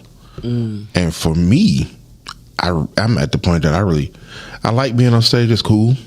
But I like to sit in the audience and listen to what the people have to say about what they're watching. Yes. We did a stage play called Murder in Black and White. And I played the captain by default. And I would literally walk off stage and stand on the side of the Raptors to listen to what they were saying between my scenes. And it got funny because my producer would do the same thing. She would be on one end of the stage and I'd be on the other end, just listening. And then at the end, we'd be like, well, did you hear him say this? Did you hear him say that? So it's just like the enjoyment that people get. You know, one of the plays, one of the two parts, we ended very abruptly. And it was the first time that I saw people sit for 10 or 15 minutes discussing the play before they got up. By the time they got up, it was time for lights to go back up. Right. You know, so I mean, for me, that's what it is. I mean, every now and then I take a role by default. But I mean, for me, it's just listening. And I mean, they even tell you at rehearsal, when they're rehearsing, I close my eyes. I close my eyes and just listen. Yeah, I just close my eyes and listen to their voices. That's what I like the fact that you made a very good point. Like people playing the role of listening. You know, I think right now we're in a world where everybody wants to be on stage and think they are the star, that not too many people are taking time out to be part of the production as listeners. And I say this almost every week. You guys are always looking for something to do. Getting back out there and going to the theater is one of the most amazing things you can do for your soul. And you're supporting those who look like you and that are really putting in the grit. You know, this is work. You know, it is. So for you, Miss Pinky, well, the thrill of the stage for me is getting up there and creating and being a part of this world that exists only on that stage. I mean, it's in the moment. It is exhilarating. You get to sink into these characters, and I realize when I'm up there that there's somebody out there watching. This their story. This is them. And they gonna stop you and tell you. That's right. Yeah, they gonna pull you to the side. So we were having a discussion at rehearsal a couple of times actually, and one by one different cast members started to identify with the characters in the play. It might not have been their exact character, but this happened to me or that happened to me. And then unfortunately we had to replace one of our characters, And the first day of the rehearsal with the new character, they was like, "This happened to me," and I was like, "Oh my god!" Well, I mean, in theater, it happens like that. I'm not gonna lie. When I first wrote Daddy, I Love Him, right? When I said the first show, people, when I say they was crying, I mean, it was one scene where all you heard was, and people just crying. I ain't talking about the movie. Shani was crying at the movie. Watching, it was crazy. It was ridiculous. But no, seriously, it's like that is ridiculous. We had like that. Shani don't even cry. I mean, to be in the audience for that stage play was on a different level. Yeah, I remember that. Yeah, it's definitely. Oh, cool. That's right. So you had people running out crying because some people just lost their father, just lost their mother to cancer. And I mean, when I say I was sitting there like, damn, and I was like, okay, this is something. You know what I mean? And I actually felt it. And for a writer to write something out of their brain, see it physically come to light. It's like having your first kid. Like you're like, wow, this shit real. I'm glad he went there with it. I thought he was gonna say something. No, shut up. I love. Rhea just said that if you really want to support, a little research is nothing. So you guys take heed to that. Like she said, if you really want to support, doing a little research is nothing. You know, is real easy to find out how to buy tickets, and like we said, you can come to the door and get your own. Jonathan Williams said that it's nothing like the immediate response from the audience. Absolutely. And that gauges your performance, and then you can adjust quickly how much he loves the stage. And we do a lot of black box. Yeah. You know what black box is? No, oh man, black box is it's kind of like Shakespearean because you're surrounded by the crowd. Yeah. You got the crowd on three sides of you, and it's very intimate. And that is usually where you get the liberty to break the fourth wall and interact. You know, we've had a lot of interaction in our plays and in the black box. Okay. You know, it's different from the stage because you're not elevated. You're sitting right there, or even some people are looking down at you. You know, so I mean, it's a whole different type of experience. I love black box because it's black box is that deal. You with black box, like your snap, your witty comebacks. You have a ball, because they be right there. Yeah, they be right there in your face. I love black boxes. Yeah, I remember. I want to be in the middle of. Celeste was in the middle of a monologue one time, and a kid was walking up the stairs, and she was in her monologue, and the kid fell. She said, "Oh, baby, is you okay?" In the middle of the right. But I had to check on the baby. She's like, somebody dropped their baby. You know, I'm laughing because that black box is real. I had an experience once. I was playing a Jezebel on stage. No. And listen. I don't even know how to spell Jezebel. For having me, I'm going home. It's in the Bible. In the middle of my monologue, I got to the point where I said, "Can you believe they threw me out of a window?" Somebody in the audience said, "Yeah, heifer." Yes, Jezebel. That let me know right there. Oh, you nailed this. Right. Oh, yeah. Black box is that deal. I love that. From in the seats. I love that. But that's how you know you're doing good, when people hate you as a character. Oh yeah. Oh yeah. You know what I mean? Rhea, thank you so much for posting the link in the comments, so you guys can scroll up if you want to buy tickets. Now I have a question with nerves, because I talk about this all the time. We've had this talk lately. Right, I'm a nervous wreck. I gotta take Ativans and tequila. You'll never get casted now. Oh, well, Lord, not by you. Like, there's a lot of people who like pill popping, drinking people. Yeah, Especially in the church. Bobby Brown's taking right So now. how do y'all deal with it? Do you? I don't even know if you have nerves. Oh, woohoo! I still love auditioning. Yeah. So yeah, I definitely have the jitters. I use it. The most talented people get nervous before they do anything. I use it. But you wouldn't know that. Oh Lord, that's so not. That's so disrespectful. Oh, you choke on your ice. Go I ahead. hope I do too. By the time you get to the point where you're not nervous going on stage, something's wrong. Yeah, Yeah. something is wrong. Yeah, Because you,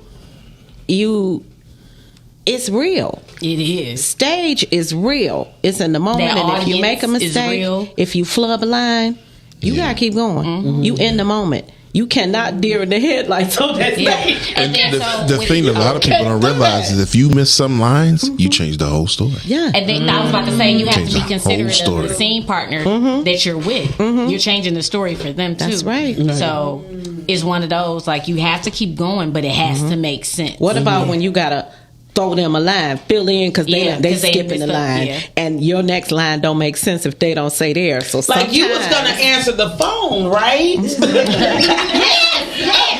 the phone ringing? Do I hear the phone ringing? Make his audition. No. But see, those are those ringing. moments. Like when the doorbell is supposed to ring, and the person don't come to the door. Yeah. So then you like, I wonder what's keeping so and so. She always so damn slow. Okay. And I so- thought I heard a car pull up. Look, there have been times when so and so was on the other side of the door on the phone and then missed her cue to come to the door. These damn phones just ruin everything. Like, Hey, but the funny thing is, it happens in rehearsal too. It does. The other sorry, day, girl, I was in my car texting. I got the script in my hand, and I got so into the script, they was like, "Jay, It's your line. it's your line." I'm like, "Oh." Then you gotta find the line. I'm like, I'm 3 pages back because I done closed my eyes and I'm just listening. Wait a minute, Celeste. You and Ayana, we were doing our scene where Mama was explaining some stuff. I, out the corner of my eye, Jay was so into the story. He done forgot he wrote it. Yeah, he said that several times every he in there in his phone like, this is some good shit. Velda had a line. Then he goes like, ooh, I wrote that. We like, I was about to say, Velda had a line. I said, I looked, I said, did I write that? She said, yeah, I said, yeah. I said, damn. he looking at him like, okay, now. Well, that was gonna be my next question to you was, who else is in the play? Right. So we got Nyx. We have Marcus My baby mom. Woods. Dope. We got Velda. Yeah. We got dope. these two here. Oh, crazy. No, wait a minute. Point over the head. I don't want people to think I'm in it. Why none of them on the We got all of them on the fly. We got Ayana. I don't see none of them. Ain't no That's right there. That's Velda I right thought there. about the picture of the family. Who that nigga on that name? We don't know. Those was the ones that got cut. Oh, We just kept their that- picture. I'm standing behind the little boy with the afro. Yeah. She back That's there me. somewhere. She back there somewhere. hey, look, that's a beautiful. Hey, look, that's a hell of a cast that's right a there. That's a dream squad. Why you playing? Man. That's a dream squad. And let me tell you something. Nyx and Marcus were replacements Yes, at the last at minute. the last minute. You got the right too. Man, let me tell you something. Talk about a blessing. A blessing. We had unfortunately had one of our actresses. It was involved in a car accident. Oh wow. And I called Nyx out of the blue. Oh And she was there. Golden. Look, she was there the next day and half off script. I mean, You know how she do. Man, listen. And then the next week, we had another mishap. I called Marcus out of the blue. You know what? I wouldn't even want to be on your set. You had too many mishaps. No. Well, you know, we do got a pimp on the set dial. You know what I'm saying? I just said it like She's dangerous. Like somebody else get into a car crash, I would smack you. Marcus I love slid you right from in there, across the right room. into the father role. He just slid in there like bam. Marcus is dope. Marcus is dope. Jay, we got to really talk after the show for sure. Okay. I would like to say this, and I'd like to congratulate Pinky and Celeste, J.U., yourself, and Nyx, Marcus. And you had another young lady up there. That's Ayana. Ayana actually. Ayana and Velda. Ayana has been in 3 or 4 to play. Okay. Yeah, so she's not new. Yeah. You know, she hasn't done a lot of stuff, but she definitely been hanging out with us. Right. Okay. Okay, She's a part of See the now, team. now she I want to be. definitely I don't part want of to the be a team. part of the team because this is all professionals. Like, put me in the box. You I want to be in the box. I'm the least experienced person here. But you the writer. But you know what? I feel good with this cast because it's like when we are on set, everybody just fall into place. I love that. And I mean the Including ad Bailey. libs. Yes. The ad libs, the everything. Because Bailey her is the character- play. Look, her character is so that You know, you just sit back and you go, okay, girl, gone. I love that. And I love it because Mama loved Bailey, but she should have whooped her little butt a little more. Whooped her ass. You know? Got that switch a She little should bit got more. that switch on her a little more. A little bit more. That's illegal. I do have a question for y'all. I do have a question for y'all from an acting standpoint and a business standpoint. Are we gonna see this as a film? Ooh, I wish Velda was here. Velda, you tuning in? You know what? Now Miles asked the golden question. So listen, man. That would be interesting. Jay. It has to stand in line. They already want dead weight. They want Murder in Black and White. Yes. But the thing, they want Just don't my best rush it, friend. whatever you do. Well, the reason I ask because we are. I think people at this table feel the tenseness is going on in. I hate to say our industry because we don't have no fucking industry. In our film world, And the independent film industry is a thing. It's not. An industry is a block of things that does the same thing. Yeah, that's exactly. Wait a minute, where's Mr. Sears at so he can give us a real definition of industry? Because he know he can do some 7-letter definition. Yes, babe. Wait a minute, That's my bad. but you said the right thing, the same thing, and that's all I was going to ask. That's Play all I on was- words, Miles. That's all I was going to There you ask go. Jay.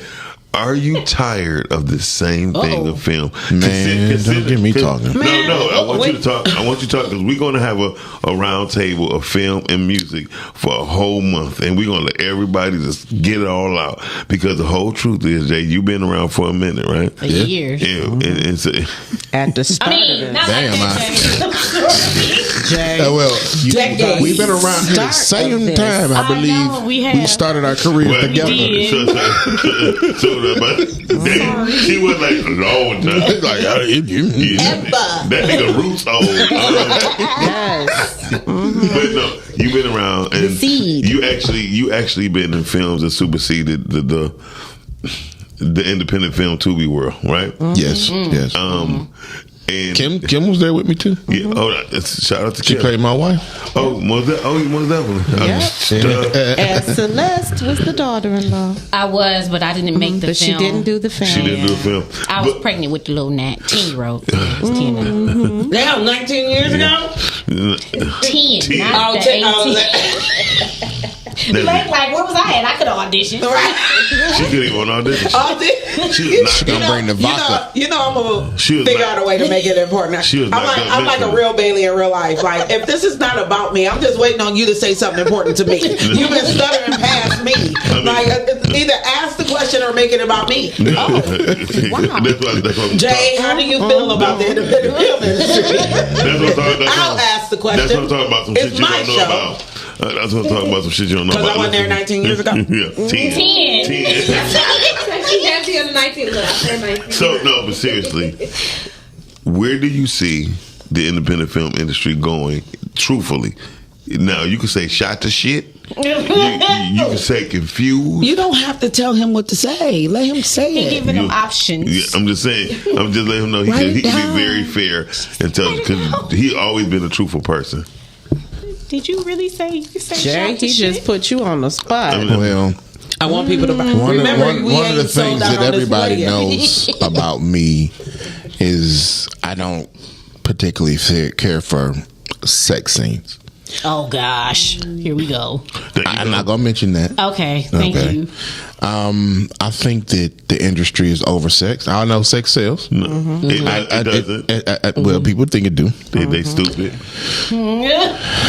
Because the top 100 films that have no sex scenes in it. And I mean, I think the innuendos are enough. Yeah. But I mean, I don't watch a lot of Tubi anymore. I don't either. At all. Because it's, to me, it's recycled stories over and over again. I mean, but it's no different than the real world. The real world. I mean, Paramount making the same movies over and over again. Fox making. I mean, they revamping. They just did another Freaky or Friday. You know, they redo a lot of movies over and over again too. If you change the actors or the race, it's the same movies. Well, at least they changed the race. That's true. So here's what the reason I'm asking because I only actually done one film, But if anybody know me, know I've been a part of a lot of them. Oh yeah, definitely. You know what I mean? And I don't have to be seen. I don't have to be heard. I've never been that type of person. Matter of fact, Piggy was in part of one of my first YouTube TV series I ever done. So I'm not the person who blurred out and bragged. But you gonna keep telling us. Shut the hell up. Okay. Shut up. Shut your ass. That's not nice. Tell him, like, be nice to me. So her husband has a definition for industry. No, the hell he don't. A distinctive group of productive. What are you paying attention to? He is. Watch that man Industry. A distinctive group of productive or profit-making Willis Travel Enterprises. Well, we ain't talking now, about what here. is Willis Travel Enterprises? We not talking about here. I mean, but no, but I think that Tubi is and can be a great platform for the right thing. Yes, but they're not thinking about us. Well, at the end of the day, and I think we need to take it aback and appreciate the fact that there's a platform and people exercising and using that platform. Absolutely. And using it. Right, yeah, and I mean, using everybody has a voice. I have a voice, and I ain't even wrote it down. You know what I mean? Like you have people coming up to you and be like, you should, and then you have the people that's doing. True. So we have to make sure that we give kudos to those who are doing, regardless of the content, regardless of the saturation. You know, it's our choice as viewers if we want to watch it or not, and then that will level the playing field. But I do think that staying at stage, you know, and finding that audience, yes, is a great place to be, because we can revamp that industry. Yeah. Like at one point in time, it was all we knew. We didn't have Tubies. Now nobody wants to do it, and people are looking for stage. We're not afraid to get back out. It's been 5 years. We want to be out. If I had to only do one of the two, I would always do theater. Me too. Oh, I love that. Me too. No, I am And the thing about it is, for me, I'm talking about from a writing aspect and acting aspect. I love that. I really haven't done a whole bunch of movies recently. You know, well, the one movie that you did was huge. Yeah. Well, I mean that was just a little bitty piece. Listen, a little bitty piece beats no piece. Beats no piece. Sir. Yeah, that's true. I'd be honest with you. You're the most memorable person in the movie in the beginning. You in the very beginning. That's What it. movie is it? Beverly Hills Cop. Axel Foley. Oh, okay. I didn't see it. I do want to. I did see it. I just didn't see you. You didn't see me. You did see it. No, you didn't. She didn't see me. I do want to say I appreciate what film has done for me. I'm very grateful and honored to have led 3 films and been a part of several others. But again, I started in theater. And so after my experience with films, I said it to my husband. I said it to the people in my inner circle. I can't wait to get back to theater. Right. That was my thing. We all needed this. We all needed. What we doing right now? Is it a woosah moment? Oh man, I'm trying to tell you. Yeah. I shamefully. You want to cry? No, Come on. I don't. I shamefully, the last thing that I wrote before this play was in like 2018, 2019. Oh, yeah, but congratulations. You know, some people don't even start. Yeah, so this was major for me, just actually sitting down and taking the time to actually brainstorm and outline and actually get on my computer and do it. And it took a while because I was kind of like, what?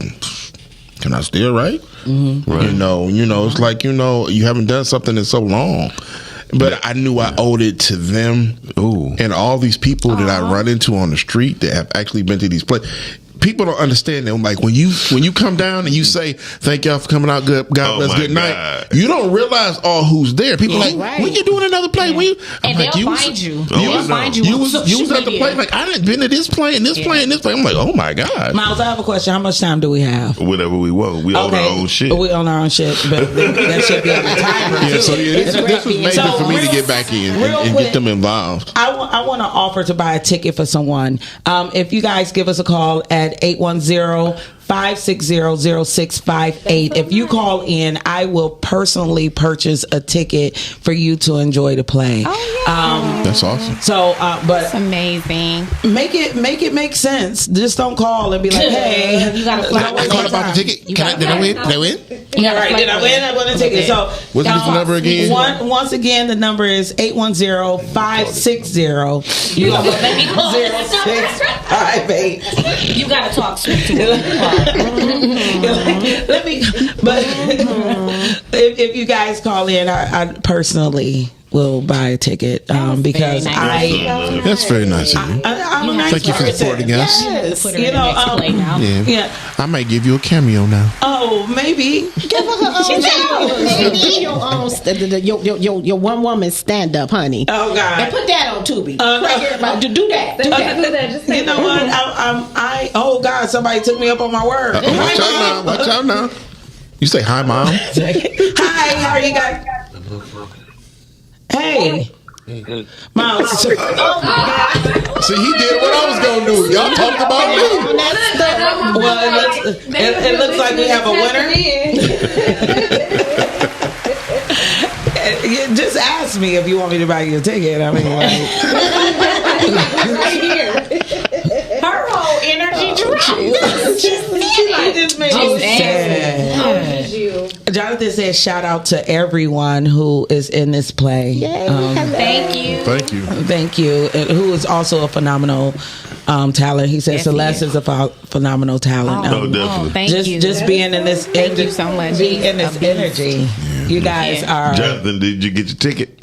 Well, you should call in, Jonathan. Jonathan, like. But you know what? It's one thing about that stage. I don't care how many movies you've done or you've been doing. Mm-hmm. Sometimes you just feel out of sync if you ain't on that stage. Mm-hmm. You feel like, can I still act? Am I still an actress? Yeah, I'm on that screen. Yeah, but. Mm-hmm. It's when you get on that stage and you hear that live applause and immediate reaction. Yeah. That's a rush. Oh, wait. And you got to love it. You're going back and forth to rehearsals and all the stuff. You know, it's not just you're going to be on set for a day and it's over. That was one of the things. 6 or 8 weeks of rehearsals and stuff like that and dedication. You become family. I mean, the thing about it is some days we didn't got to rehearse and we ain't did nothing but talk. Right. And eat. So you ain't talking, eat. You know, it's crazy. I recently did Vagina Monologues, you know, and shout out to you for all those who did it prior to, because I've seen the videos and everything. But one of the things that we never had was a rehearsal.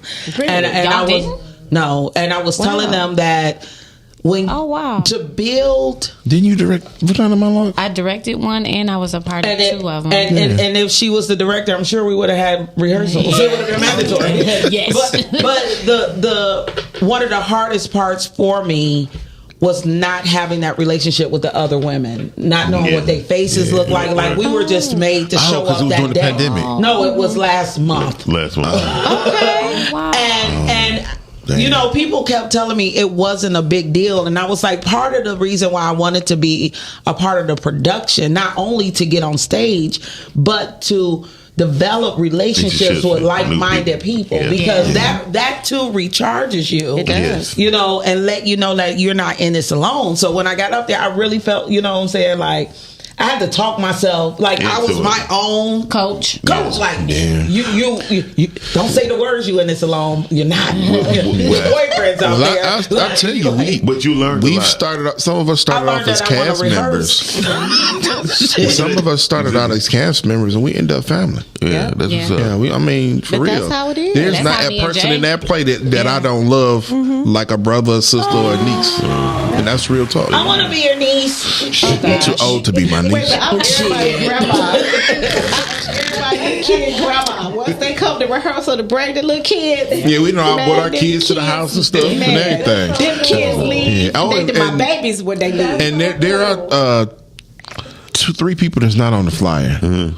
My 15-year-old, my 12-year-old, and my 10-year-old daughter are all in the play too. Oh, lucky them. Can I be your daughter?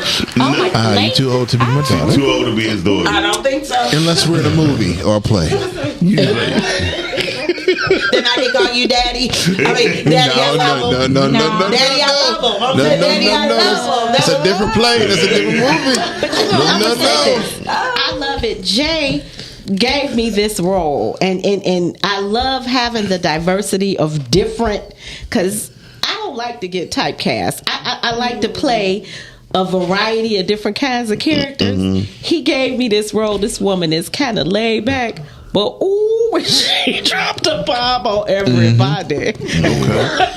Mama Deborah, I don't think you can be typecast. You don't think so? I think, and this is just my little bitty old opinion. Okay. I don't know everything. I feel like typecasting is based on the actor or actress. And I say that because... Did you snort? You passed the snorting. You passed it. Celeste, yes. you can't invite neither one of these to the cocaine party. Okay, so my wait a minute, that April Fool's. My view on typecasting is you are the only person that could put yourself in that box. There you go. So if you're given a mother role, Jennifer Lewis, right? Take her for example. She's a different mother. That's right. In each film. And I wish she was my mother in everyone. Even when she's mean. Facts. I want to get on that. Hey, I've been typecast. I've been in a cop in like 4 different movies. Did they give you a donut? Nope. I've been a cop in at least 4 or 5 movies. I've been a cop. But because you was a cop for real. I mean, that don't mean nothing. She said, "Here's a donut." Hey, look, no donut. But the whole thing is, at least you had your own costume already. They saved money. I think that's how I got the role. They said, "Oh, he got his own stuff already." Go get it. But you know what? I get what Celeste is saying about the typecast. She's absolutely right. And now when I think about it, she is absolutely right, because regardless of the role you are given It's or on the you. role that you land, It's on you to make it different. it's on you to make it different. She's right. Yeah. And I tell anybody who's going off auditions, be with your. Don't forget your lines. Definitely don't forget your lines. But be different. Make sure you have that thing that make them say, book the room, not the role. Right. Yeah. There you go. Look at that, dropping some nuggets, that girl. I hate auditions. I tell people, I love them. I hate auditions until too. Jamie Foxx said what he said 2 weeks ago. How he beat out Idris, Will Smith, a couple other people for the role of James. Oh yeah, because he had his own horse. He had his own. He said, "I had my own horse." Yeah, because you thought I was making that up, then you don't. He rolled in on his own. And he said it just like that. He booked the room. Yeah. He left a lasting You know impression. what? I think a lot of He actors came in and like- actresses are afraid to. I'm studying every time I'm looking at TV, when I'm looking at videos, movies. Anytime there is a time for somebody to be somebody on film or on stage, I'm studying. I'm looking at your facial expression, the eyebrow movements, the way you move your eyes, subtle how you stand, non-verbal communication is a lot of act. It is. I've been a people watcher since I was a little boy. Yeah. You're a pervert. Whatever you call it, but I'll sit in the mall and just watch people walk past and Me too. like make dialogue And just do what up they in do. my head what they think they say. See, I'm not the only one. I want to give Celeste another compliment. I can't get enough. But the last movie we was in, she was in the it was a bowling alley scene, and my guy was sitting next to me, and he was like, "Who is that girl selling it with her facial expression and her eyebrows?" He said, "She is the scene." Sorry to those that you were standing next to, but he was like, "It's something about that woman who acts with everything she has in her," and I was like, "I know, right? Like, I get hugs from her every now and then." And then you said, "Mike, you shouldn't talk about your wife like that." No, that wasn't sit next to me. I said my man. Oh, you said your man. I'm sorry. I thought you said a man. No, just a random man. Yeah, just a random man was like, "Who is she?" But you know what? I didn't always think that was a good thing. Shouts out to, may she rest in peace, Melissa Talbot, and now my acting coach, Brian Taylor, with Detroit Drama Studio. I didn't think that was always a good thing. Melissa told me in Stay in Your Place. She said, "Oh, that's going to rock when you get to film because I act with my whole being." Right. And I would say Brian has done nothing but poured into that even more. That's dope. Being coached by him. And that was her indirect way of saying, if you're interested in film, get an acting coach. A real Be a real real coach. A real acting just coach. like with any job that you're doing, you have to practice and know your role. Right. You have to be versed and experienced in what you're doing. So please take the time out to invest in yourself. Yes. It's important. Don't expect people just to invest in you. Please invest in That yourself. was going to go to my next question with y'all. Seriously, since you brought up acting coaches, how do you feel about actors having acting classes who never been an actor? Am I being messy? I shouldn't have did that. You are messy. Okay. Yeah, I think I'm gonna take But my. I want to know too. You gonna take your headphones I'm off? taking my headphones off. I got the. I will brew the tea. Who wants to answer? Just pour me a cup. So I'll answer. But I'm not going to use. I'm not going to use. That's tea. I'm not going to use acting. I'm going to use in general. Okay. If you have no experience in anything, someone that has experience can teach you something. True. Okay. Good. Say that. Good answer. Yes. So, can I ask you? Oh, that's a great answer. But what if that person charged you $500? I was just getting ready to say. Well, you have to use have me about your wits as You well. know something. Can you learn? Better I have mean, some so I'll say this. It's And I- cabin and time. I I'm told gonna go this- to the bathroom. I told this to I told this to my cast the other day. I've never actually taken any formal writing classes. Okay, but I got involved. I watched people.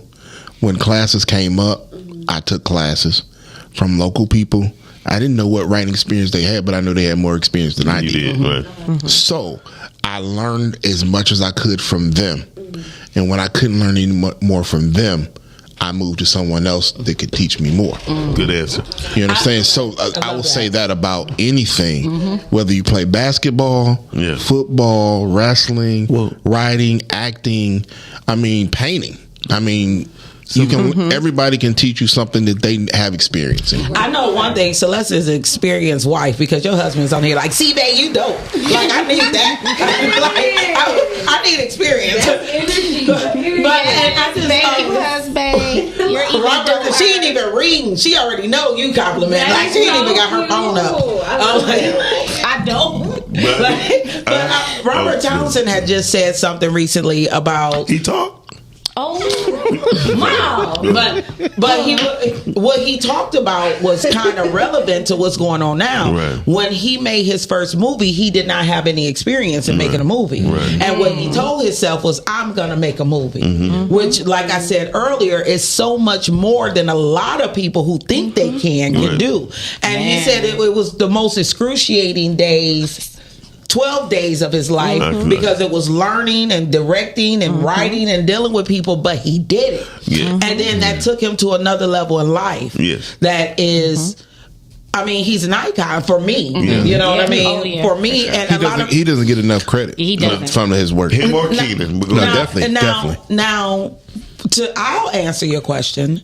You know, I see the marquees of people doing acting classes, and I think it's some bullshit. Okay. I do think that if I am going to learn how to be an actress, I would probably go back to theater school or go to the Detroit Repertory Theater where I can work with people, because you cannot be successful for one if you're not doing it live and you're not on that stage. And I know enough about anything educationally. There are things like Black Box, like everybody in the room know that you're using. I know there's Shakespearean phrases that people learn that.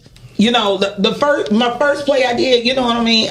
I didn't even know I was turning my back. You know what I mean? And to have somebody say, you're not even supposed to be acting, like, who hired her? Like, she don't even know that she doesn't supposed, like, I'm like, what did you say? I told you. You know, they like, girl, it's the stage. You know, you don't know no better, and you can't teach that. You learn that. So, and you know why I say that? Nobody knows. Okay, go ahead. You said something. So that's my 2 cents. Bullshit. A few years back, I had the opportunity to intern at the Repertory Theater. I went and took a directing class, I think in 14 or 15. And the guy that did... It was 14. 14. With Dylan. You wanted me to go. Right. Yes, right. So the guy that did the class is a regular director at the Rep. Him and I were talking. He's like, "Yeah, come on down and intern with me." And I found out a lot of things because we had been doing what they call urban theater, and this was traditional theater, right. And they do things totally different. Kim will tell you because she's back there at Repertoire. Totally different. And like their lights work. Go ahead. Thank you. The pay scale is different. The rehearsal schedules are different. I mean, everything is different. And it was an eye-opening experience. It was very wonderful experience, and the dedication that the actors and actresses showed for the production was totally different. Yeah. You were not missing rehearsal. You were not late at rehearsal. You're on payroll. You like on for real. You got a real job for 16 weeks. I mean, 8 weeks, 12 weeks, whatever it is. And that's when I learned that the director is not backstage, not smoking weed. I have to go to the lavatory. No, because everybody don't smoke weed. Okay, the director's not backstage, being the stage director. Well, I'm missing the word. What is it? The stage manager. Stage manager. Production. Production manager. Wardrobe. The director actually, when after the opening night, the director is like never there again. They hand them over to the They're never there anymore. Wait a minute, and I learned that in the first play I was in, and it bothered me. I can't think of Calvin's last name. Calvin Ray. Calvin Ray. He was something else. But even as hard as he was, I was dependent on his presence. You did it too. Like, what do you mean? Because I forgot the 4 years in between. Like, what do you mean you're done? Like, I'm done. You guys are on your own. Like, what do you mean we're on our own? It's because in our theater, we're wearing so many hats. You're the writer, you're the producer, you're the director, you're the financier, the financer, you're the person that steps in when somebody don't come to rehearsal. You know, you have so many things to do, and you get used to doing that. You know what I'm saying? And then, I mean, that's the reason I told them. They say, "You acting this?" I was like, "I hope not." I just want to sit there and lose my place in the lines. Real quick, I want to say what you said about the writing portion, about training, and we were talking about that. As a writer, as you write, that's your creative expression, right? So training and is cool, right? Because you could also have a script supervisor to orchestrate and organize how your stuff need to be done as going into being plays, right? So I think you don't need no training on how to write. It's either in you or you're gonna learn it from somebody else. It's cool. Right. You have a natural knack or you don't. But when you're acting, right, you're trying to leave an imprint in somebody's life, heart, whatever, in that being that character. So it's your personal, it's your dignity and your integrity that make you want to be a part of this and pull it off properly. Right. And I think this is what lacks in what we call a community, because we are following blind as leading the blind. Across the board, all the way around, no matter how. Thank y'all for having me. I don't really care. I don't need validation. I never did. And anybody know me, I never needed validation. So I'm just gonna speak the truth.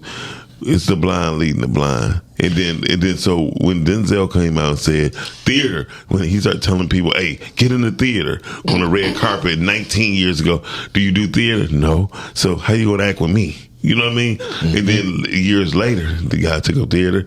10 years after that, he's in the movie with Denzel. So it's proof that, like, you have to be on your shit.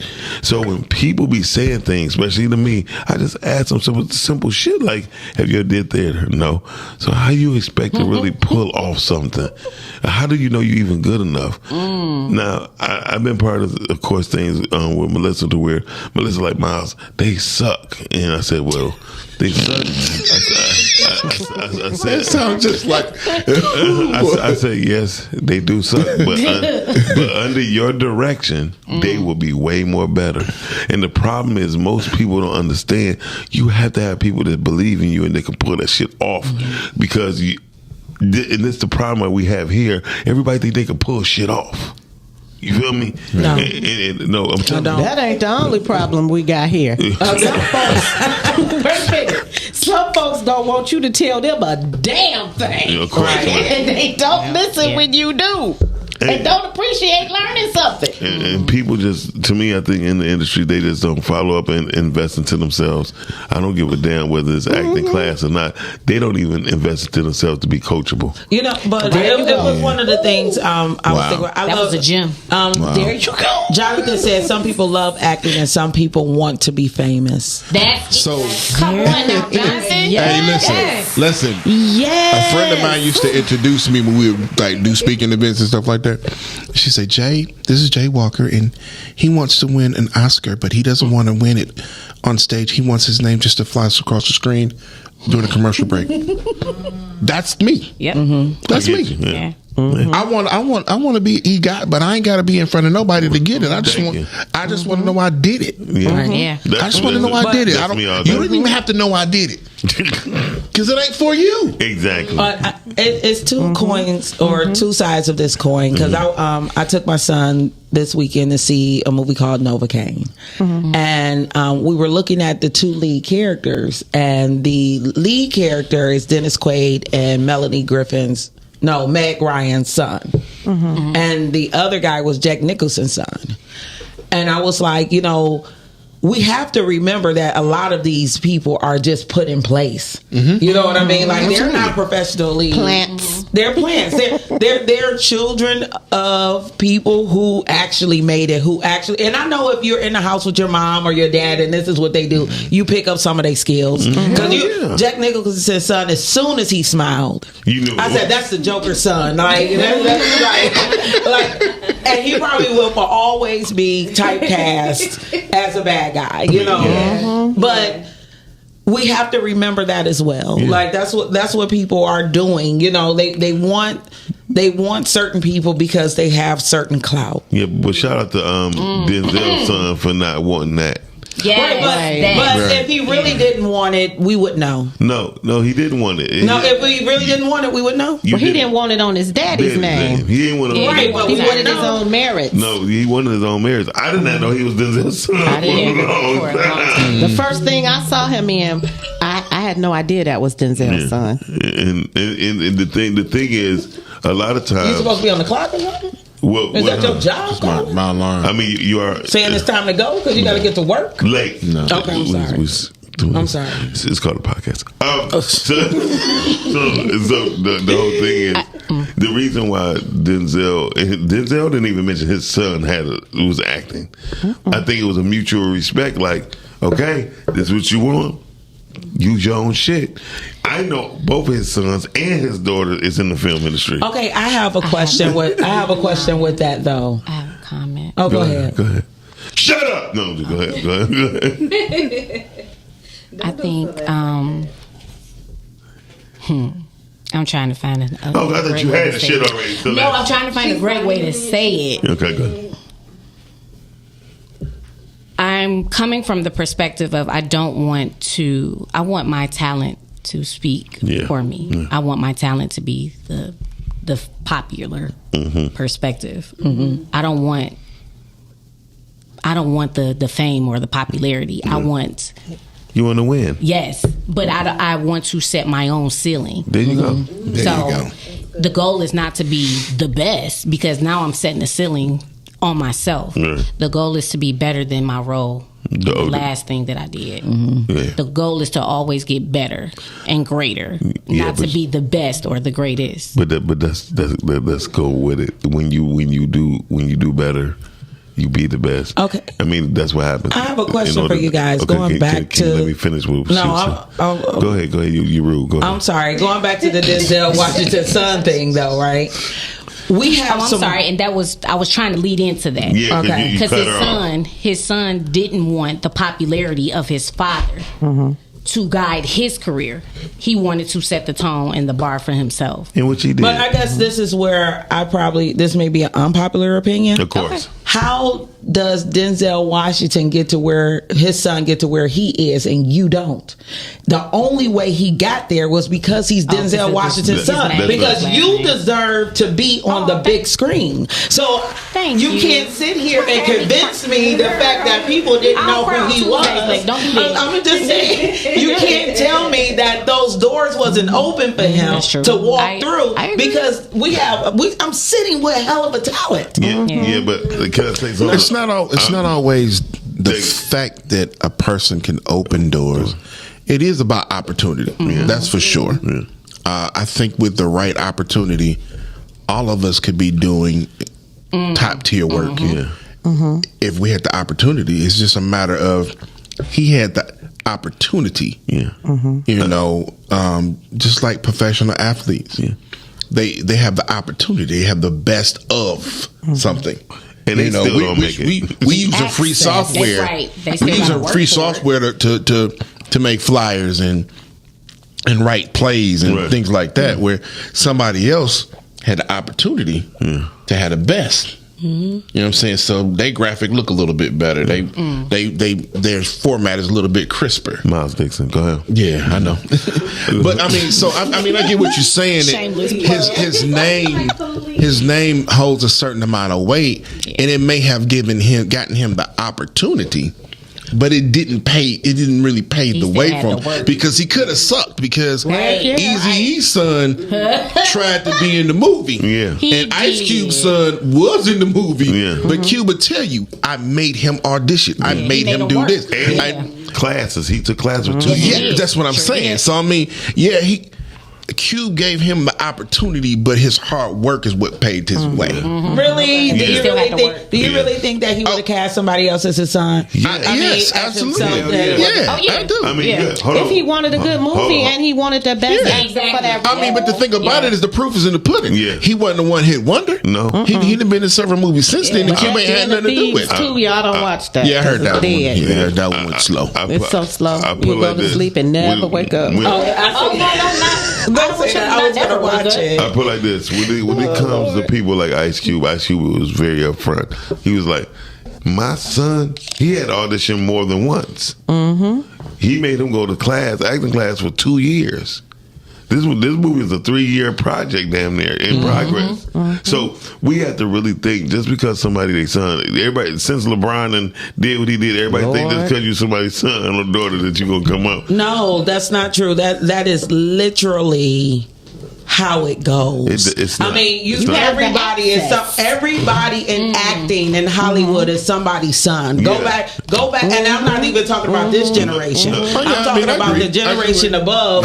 Everybody is related. I mean, but I get it because that's how things supposed to go in any industry. If you're in the egg industry, goddammit, my son will have a fucking egg. So it's called legacy. We got legacy churches out there. And the Detroit film industry, if people are filming, if they're casting their friends and they keeping their little groups of people in there, we shouldn't give them any slack about it because that is how it's done. I was asked one day, well, why don't you audition more? I said, because they use the same 5 or 6 people. Use the same 5 or 6 people. It's the same story. Yeah, be careful. They hate you when you say that. No, I'm not.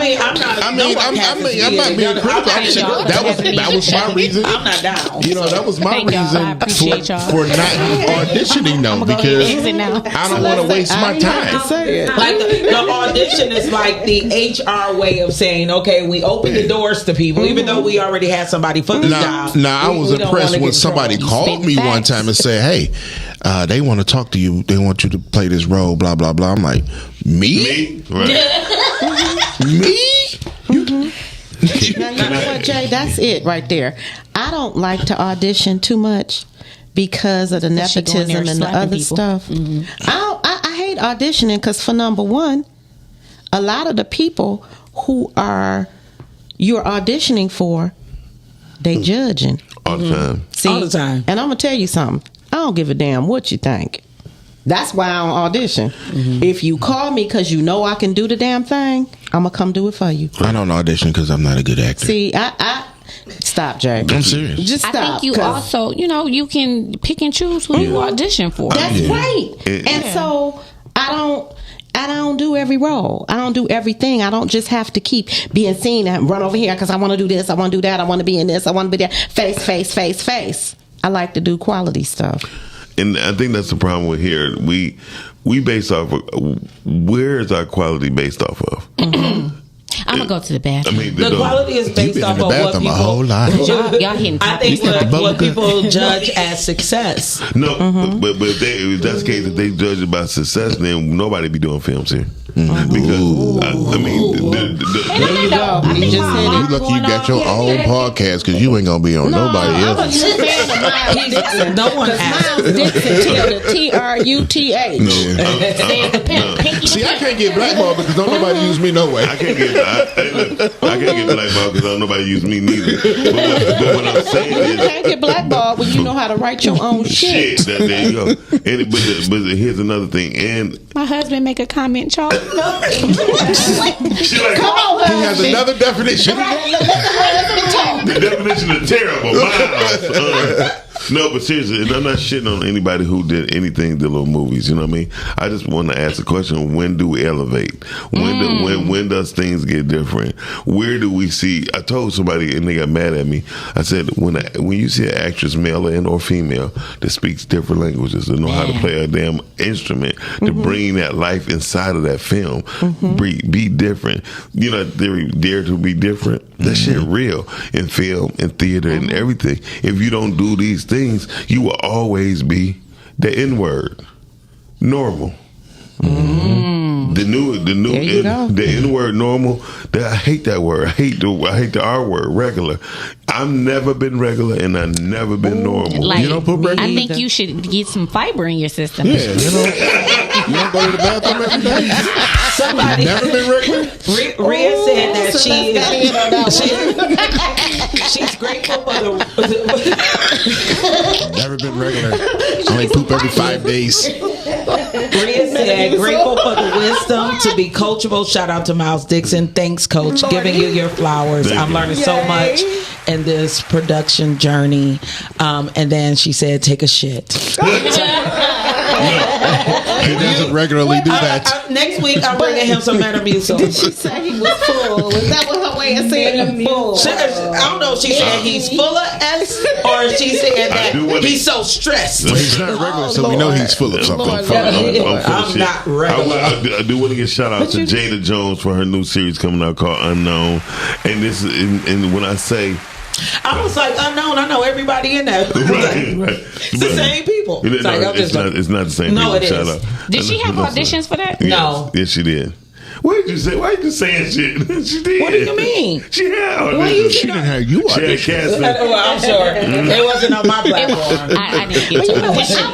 Shout out to Jay Walker. Yeah, shout out to Jay. Pulling together a cast. Because I'm going to tell you something. When you get heavy hitters like he put in this play, it's because not only it ain't about the money. Yeah, because they're not getting it's the camaraderie. It's the story. I'm just playing. Thanks for letting us know. It's the integrity of the thing. Because I read a role or you tell me a little about the role.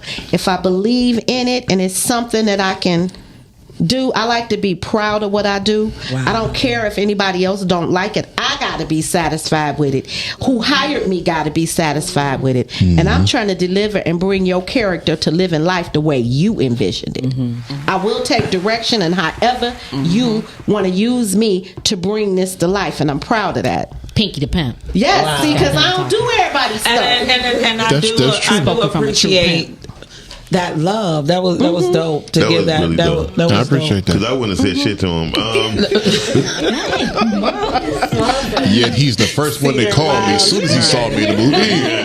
Hey Jay, hit me up, buddy. I was like, love me fine. How much did you get paid for that movie? Love me fine. But I do think it's dope to open up opportunity, and then just going back to, I mean, and I was just joking with Jada. I don't know if she had auditions or not, but I did see the post, and I said I know her, him, and him. Yeah, I ain't know the white girl. I ain't know the tall dude. Well, you don't watch enough too. For real though, anytime I see my people in anything, I'm happy for him. Absolutely. I'm happy for him. I mean, whether I'm writing or not writing, whether I can make the premiere or not, just to see them doing what they love. Yep. You know, it don't even matter if the movie not good. So as long as they doing what they love and they put all their heart in it.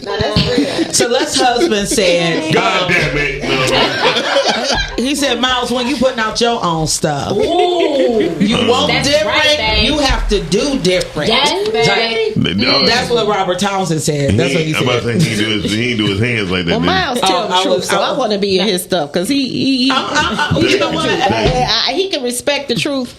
Some folks can't hear the truth, but them be the folks that don't tell the truth either. And that's the biggest thing. Like, if you don't like sex scenes, write things with no sex scenes. When Marcus was here, he said he doesn't like the cuss. But to be in things that don't have cussing, therefore we can start seeing different. I just did a movie, and that was basically the thing: no cussing. Right. So anybody can come see this movie. I mean, I was like, wow. Listen, I just left the whole film conference, right? 99.5% of everybody, distributor, everybody wanted family friendly content. They said, number one, it goes a long way, and you can market that forever. It's no trends when it's cussing.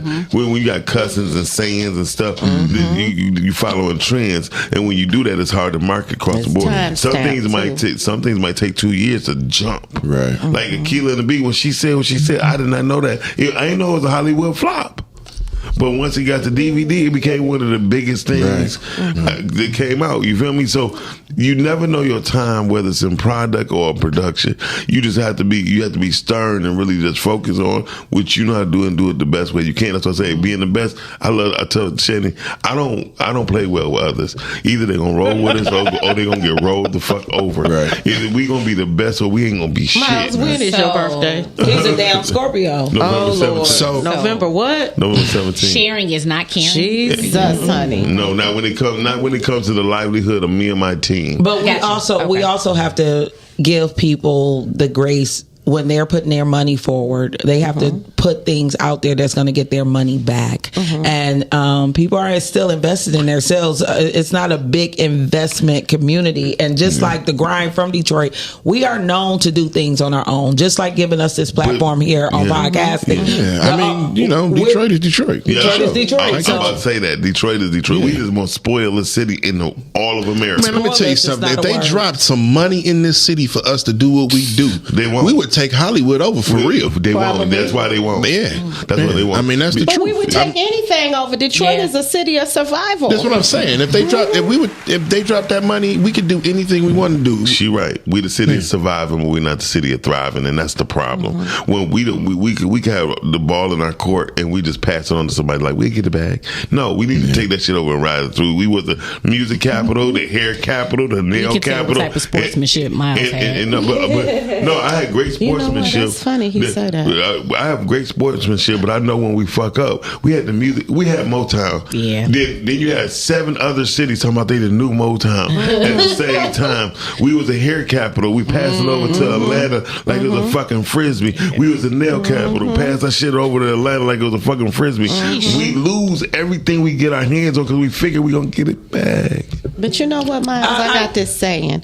There's more talent in a Detroit teaspoon than anywhere else in the world. Say that again. And that ain't no lie. There's more talent Say it again. in a Detroit teaspoon than anywhere else in the world. Yeah. There is hardly no place else you can go where every corner the homeless man can sing. We just multi-talented. It must be in the water or something. You go anywhere and tell them from you Detroit, they putting you on stage. And the one thing for sure we have here is people who are going to continuously try. Yes. And do. And let me take the try out of there and do. Yeah. This independent film industry is fairly new. This is baby. Yeah, this is baby work. You know what I mean? And if we stay consistent, we'll be able to grow into more family friendly movies. You know, and I go back to like when I interviewed Renika McQueen, she got a great family friendly movie. Yeah. That doesn't make it where people want to see now. Yeah. They may want to see it later. It may get picked up across the board, but right now, A Family Divided can't compete with some of the other more ratchet movies because we do come from ratchetness. Everybody is from the hood. I mean, even Tyler Perry. I'm watching this Beauty in Black. I got raped. I got raped in. That's how I feel. I feel like I'm being beaten. But he took a whole Tubi idea. And he has clout, and he put it on Netflix. You really think Beauty in Black ain't nothing but the dirty D. No, you know it ain't nothing. We can't really. No, here's the thing. I'm not going to disrespect nobody's talent. No, I'm just saying that it's an idea there. I'm sorry. Go ahead. I'm not disrespecting anybody's talent. I'm just saying that. Well, when I say that, I was trying to not stop you, but stop you. You got to realize Tyler Perry got a new movie on Amazon, right? Fucking incredible. Duplicity. What is it? Duplicity. And everybody else said it was garbage. Yeah, because you talking to people who watch Tubi. Stop. No, I'm talking to people who watch movies. You know what I'm saying? Duplicity is way better. I heard the story the Beauty for in Black. Duplicity was nice. I like the incredible. storyline. Yeah, it was awesome. It ain't people who you know. It ain't your regular actors. I would mildly agree with Miles when he says, I think that everybody's a movie critic. And when you write one, when you're used to a certain type of movie, good or bad, when you see something outside of your norm, you don't know how to react to it. You know, one of the things that these ladies here know, when I write for every audience. You can take any one of my plays and put anybody in that play. There you go. And it wouldn't change the play. That's repertory stuff right there. You know what I'm saying? That's and the thing about it is people don't realize that the repertory theater, they cast. They don't cast by color. There you go. Or size. Or sometimes even by sex. They cast. You know what I'm saying? So you could take any one of my plays and take it to the Asian community and it becomes an Asian story. There you go. You take it to the Mexican community and it becomes a Latino story. But most people don't. That's because it's a human story. Because it's a human story. Now, don't get me wrong. I may put some vernacular in there that's current to make things funny. When we did Burner in Black and White was when I Do This for the D was out. And I suggested this thing to her, and I wrote a portion. She was like, "I can do this, but not what you wrote." Right. So she made her own up, but that was the fad. You know what I'm saying? When we did My Best Friend, that was when Shirley C was potatoes. You ain't name it. We did that, you know, just as a comedy shoot. But those things can easily be taken out, and it turns right back into a regular story, or go back into something that's going on right then and there. Exactly. You can take any contemporary thing and add it, or any retro thing and add it for the time, but it don't change the story. I'm about to raise my hand because I got to ask this question because it's. I thought you had to go to the bathroom. No, I already did. That's what the break was for. Oh, Jesus. Start with you, Help Biggie. So what has been your favorite stage play in your lifetime? What's your favorite? My favorite stage play that I was in or that I watched? No, that you watched. Your favorite, period. My favorite stage play that I watched. Murder in Black and White. Okay. What? Good answer. Yes. What? No. That ain't gonna get you cast to the next play. No, Thank you. Seriously. You just cashed that. You just cashed that my scene. I wanted to support Jay, and I was curious because I'd never seen anything that he'd written, and I didn't know he was a writer. Wow. Right? Okay. But sitting there, I kind of do what he do. I like to see the audience's reaction and response, right? Okay. So I'm sitting there as actress, critic, friend, supporter, because when I come backstage, I'm going to tell him the truth. Right. That was one of my favorite plays. Cool. Oh, thank you for that. Lake, what about you? Wicked. Jay. The Wiz, Stephanie Mills. Ooh. Oh, wow. I was 5 when I seen that. I was very young, thinking she was a kid too. I was 11. So, Celeste, tell your husband stop texting you. Well, he said thanks for reading all my comments, right? He said good show. Celeste, what was your best favorite stage play? I need clarity that I've been in or that I've watched. Same shit I asked her that you watched. That you watched. Jesus. Sorry, Mike. Gosh, we be on. Sorry, No, Mike. I have two. If that's allowed. Sir. No, it's allowed. Go ahead. The Lion King. I seen it when it was here at the festival. I never seen that. I was able to take my mom and my stepdad. May they Did you both cry? rest in peace. Yes, yeah. Because she cried. My mom was a thug, so when she dropped a tear, I was like, "You cried because Mufasa died too." But no, we recently, my husband treated me to go see Ruby. Oh wow. Very, and it's a musical. Right. I usually don't like music. I love music.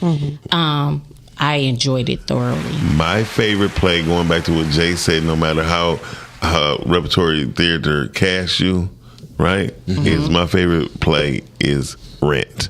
I love Rent. Yes. I would watch Rent every single day. I had to. They just updated. Fox did a live version of it and last year, and I just found it on YouTube and I watched it. I rented it the day before yesterday on YouTube because I love the movie. Okay. And just to know the behind stories that the guy actually died hours before they went on set. Wow. To do the play. What? Yeah, he died. He died hours, and they went along with it, and it became an international, world renowned play, stage play, and it's gonna go like that forever. It has one of the best musical scores you could ever get into. Okay. When I tell the live one is on YouTube. The live one you about to make me go look now. Wait, Jake. I mean, Miles, did you follow it? The making of Rent? Because I remember when they were making it. Yeah, and I was following it, and that's what made me watch it. Yeah, that's what really got me into it too, because the fact that this man who's dying of AIDS and he died hours before it was off Broadway, and he died hours before it went on. And his family asked the cast, "Do y'all still want to go on?" They're like, "Hell yeah!" And when I say that record, 520, I love that song. I love every song that's been scored in it and wrote in it. The lyrics, everything went together. I think it's the most beautiful play that you ever gonna get into that cross borders, whether you gay, lesbian, straight, whatever. Incredible, phenomenal. I give my hats off to Rent. And Jay, I'm wishing you luck for this weekend. It's coming up. Thank you, sir. Is that your way of telling us we gotta go? You don't gotta go, but you gotta get the hell out of this state. And one thing people need to know that unlike Rent or The Lion King or Wicked, you can go to this play for $25. So if you do stage, this is a great opportunity to support those in the community that really want to give you a show. Where's it going to be at? It is going to be at the Empowering Disciples Church, located at These glasses. 18250 Church Street, Roseville, Michigan 48066. The showtime is at 7:00, and he just whispered to me when they say the showtime is at 7:00. Is that 7? You ain't starting on time for sure. So shout out to this cast. Now the parking lot is off 10 Mile. So just let you know, if you get to Church Street and you like, this is a school, it don't look open. It's on the backside. On the backside. Thank you for letting us know. I just had to. It was right there. It was open. What? Don't worry about it. Anyway, thank y'all for joining us. We appreciate y'all. We appreciate you inviting us. We have fun. No problem. Jay, Celeste, is always a pleasure. Thank you. The one on the ones and twos You bringing do us see in. Pinky here? I said Pinky first. Did you? Did he? I ain't say your ass. Hey, I want to tell y'all something. Y'all don't know that I used to do Shop Talk. Oh, that's right. Damn. I used to do Shop Talk. Damn, radio show. Me and Velda. You, Velda. Yeah, we used to do Shop Talk back in 18, 19? Damn. 19 years ago? 18. No, 2018. No. I'm gonna get her. Yeah, she just telling her age. Let's get older shit. Anyway, so hey y'all, thank y'all for joining us. Y'all watching Rise and Grind Morning Show, radio podcasting, and we'll see y'all tomorrow. Peace. Thank you all. Take it easy, peace.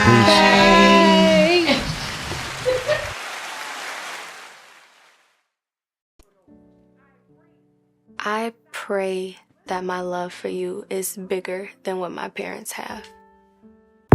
So you must be my daughter's new friend? Candy, let me ask you a question. Oh, so this him? This the man that comforts you more than me? All men ain't like daddy. That's not fair. Rise and grind. Morning show at 9:15 a.m. Monday appearances, 'cause you